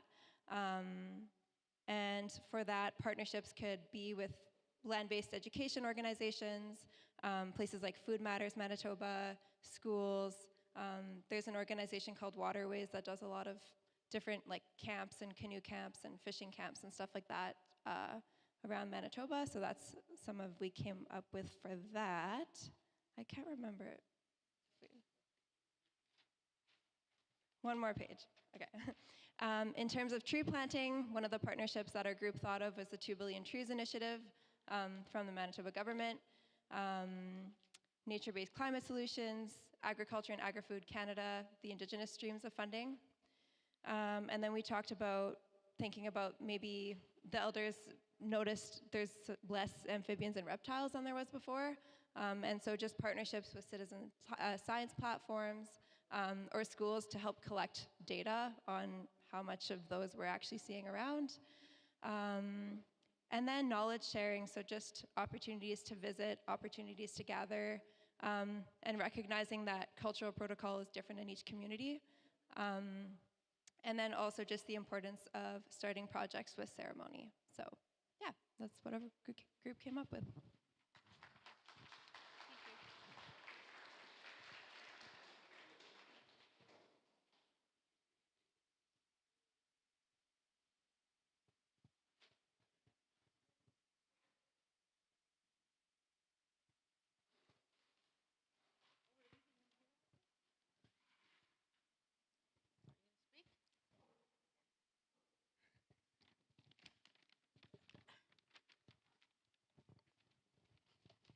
Okay, for ours is kind of different. Everything's all just all over.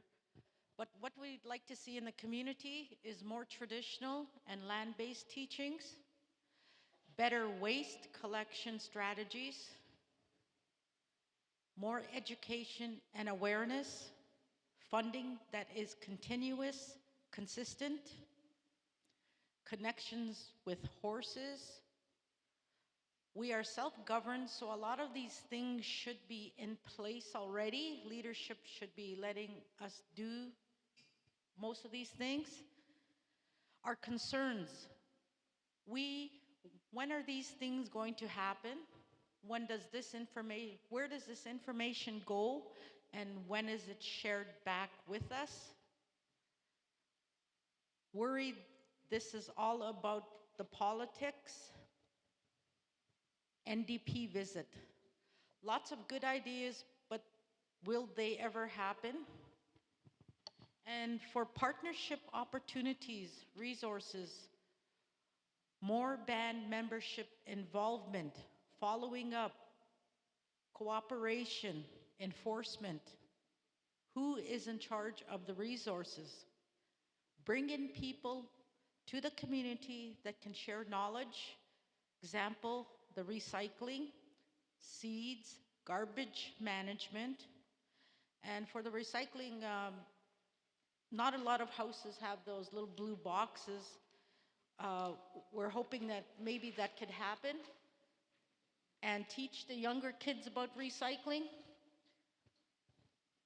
and also have a day pickup for, house to house to pick up these blue boxes for recycling to make it a little easier. And that's all we have on our paper. Thank you. Thank you.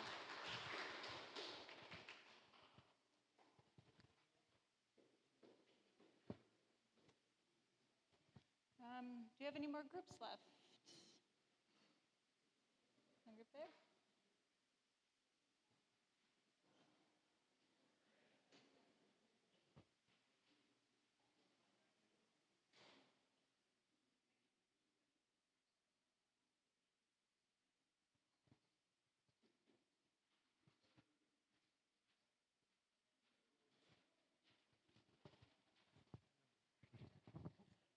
All right. What was the first one? Okay, for our group, we were from Kesey, Queenan, Sioux Valley, and Chinook. For the first one, we had more community direction led by the people, and the decisions, we need them to be for everybody to know. It has to be coming from the community, not the council, in order to have all the different groups involved. The communities need to get healthy, physically, mentally, spiritually. We need the kids to get back outside, put down the technology, get back to the land. More sports for the kids is another important thing that we came up with. We just need the communities to get back together and start working together, feeding their communities as one, like hunt groups, fishing groups, things like that. And then for B, we had one of the main things that we have is a lack of centers or offices to let us know what's available out there. What are the programs, the partnerships? There has to be better communication, not only from the First Nations, but with the other partners.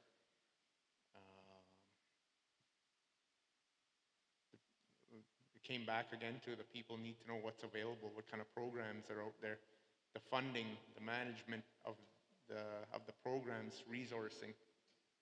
We just people need to know what's happening out there. And there's got to be more networking between the First Nations themselves, just so we know in the south here what's happening. In the north, we know what's happening to the east, to the west, So that was it. That's what we came up with for our list.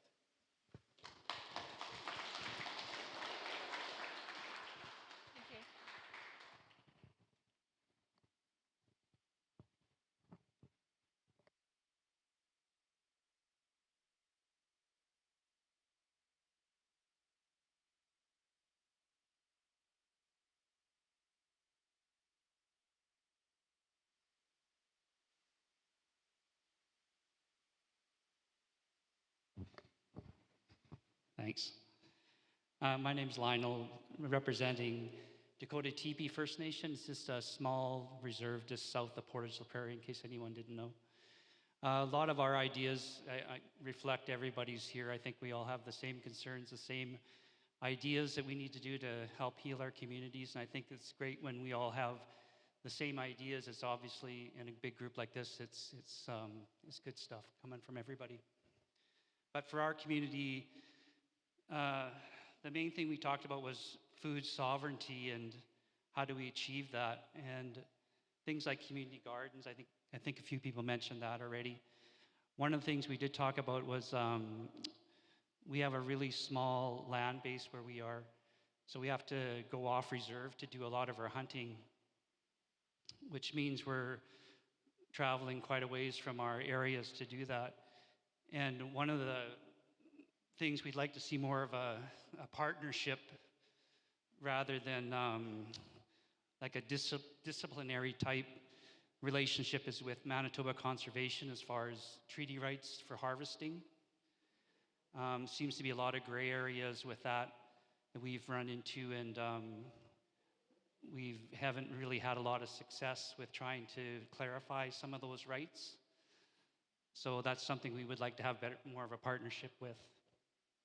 I guess just education from Manitoba Conservation about First Nation hunting rights, and just a need for us to understand so we are all kind of on the same page and we're not violating any rights and that kind of thing. And also a partnership in looking after some Crown lands, the resources, and where do we find funding to take care of that land. So again, that's just more education type things that we're concerned about in our community. And that's it. Thank you. Thank you.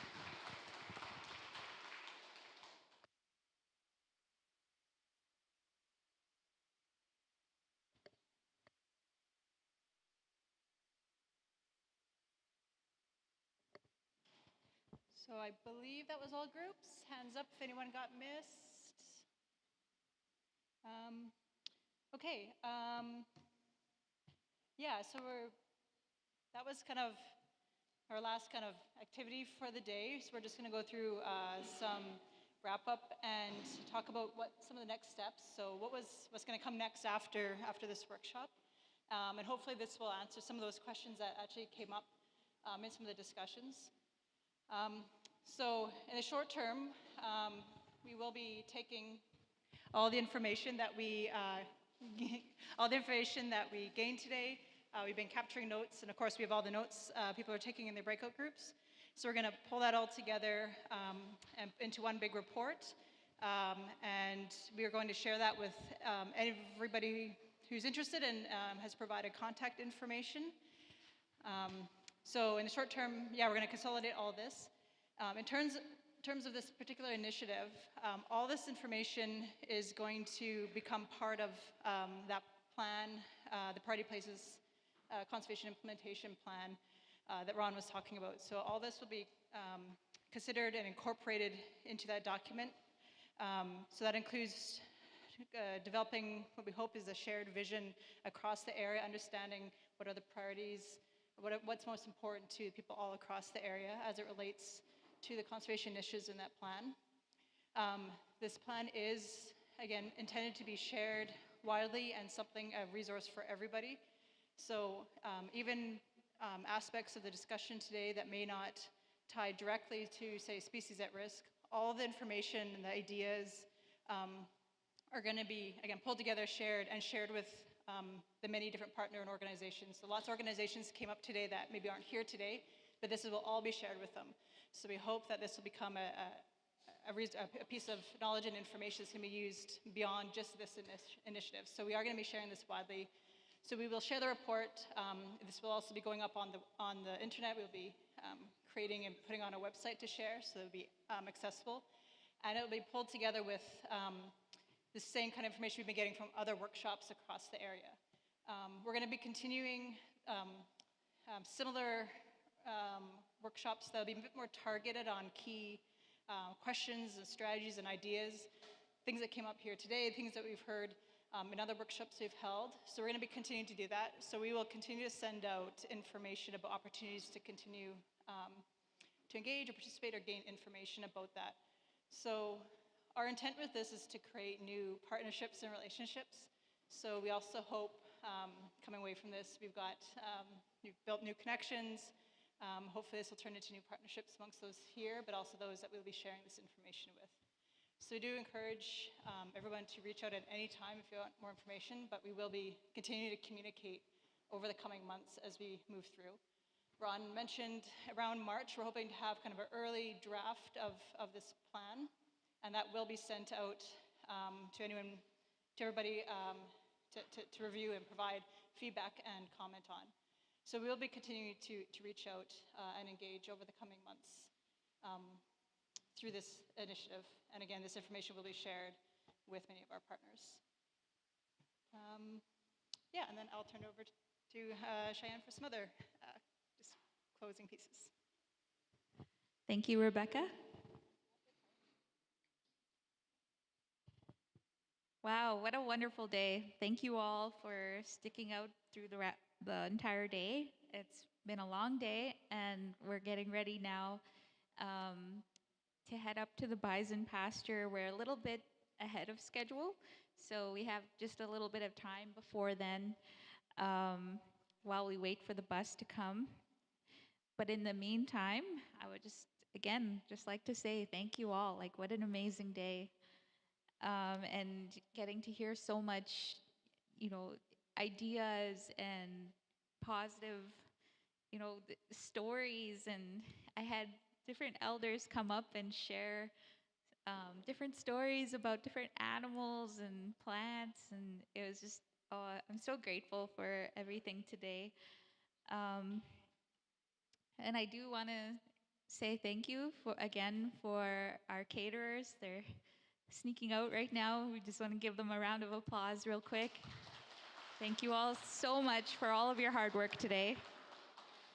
And thank you to our communications team for putting all of this together. I mean, it's a lot of work. And none of this would be possible without everybody working together.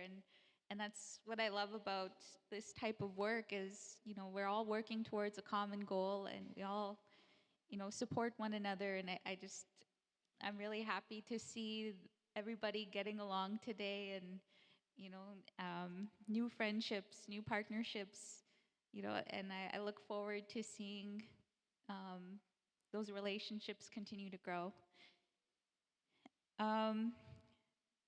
So just a few things. We have elder honorariums and travel for participants that came from other communities.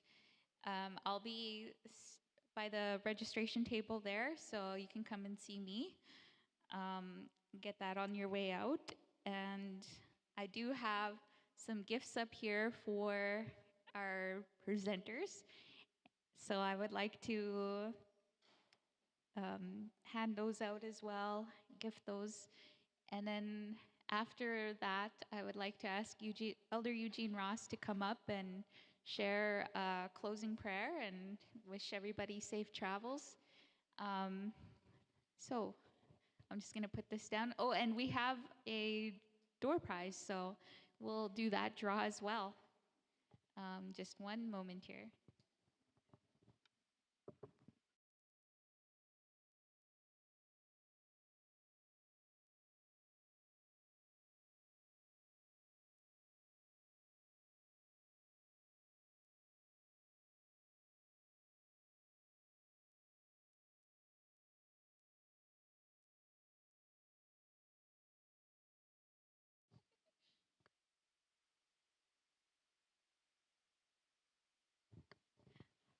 Okay, so first off, I would like to ask Mr.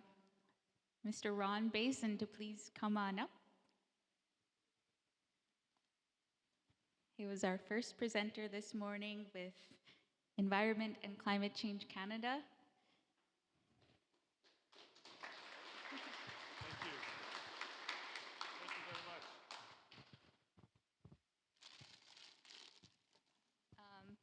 I'd like to ask, sorry, I have things falling out everywhere up here. I'd like to ask Peter and Amanda to please come on up.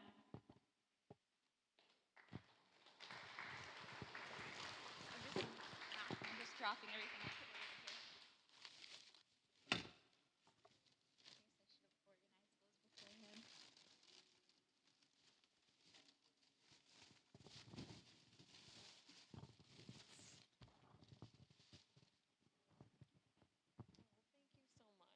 You did not need to do that. That's so nice. Thank you. Okay. And then I'd like to ask Mr. John Skinner to please come on up.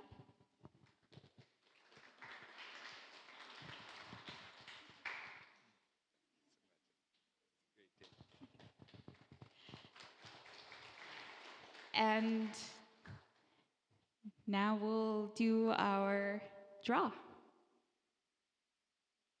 Oh, sorry. Yeah, we'll do the draw first.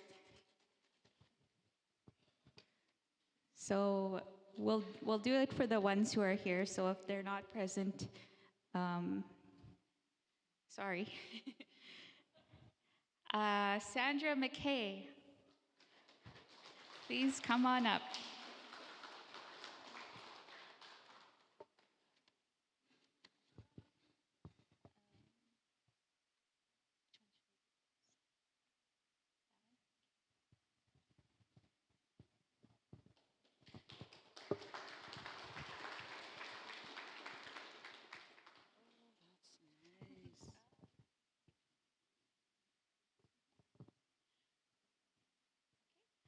And we'll do a second draw. Do you want them to? Raymond White. Do we have Raymond White here? Okay, we'll do a second draw. Okay. Jewel Mazer. Okay.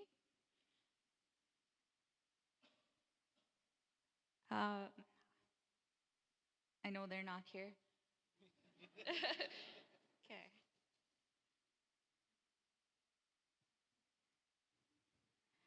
Marissa Berard. Okay. You can do that way.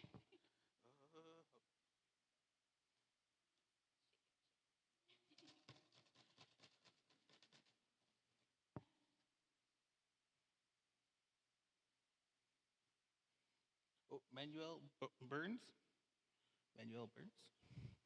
Manuel Burns.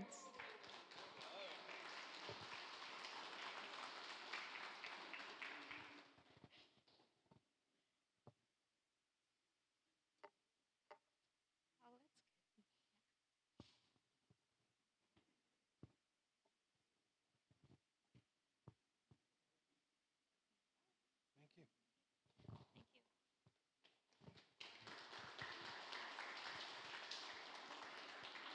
Okay, so now I'd like to ask Elder Eugene Ross to please come on up.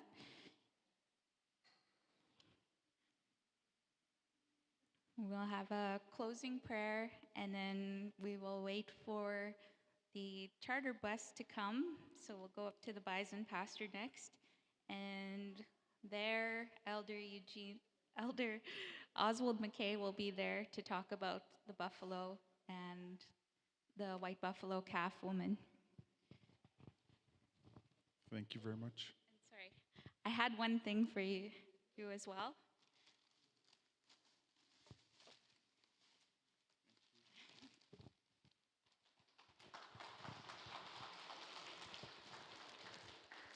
Thank you very much, Cheyenne.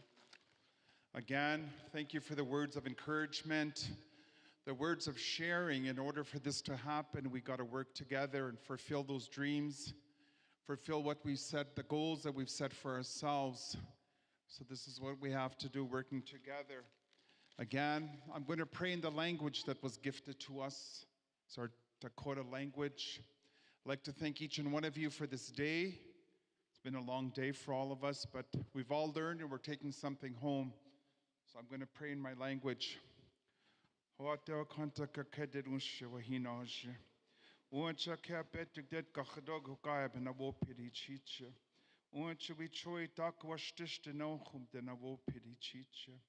Akede takot wat der wank na unshunda kapo.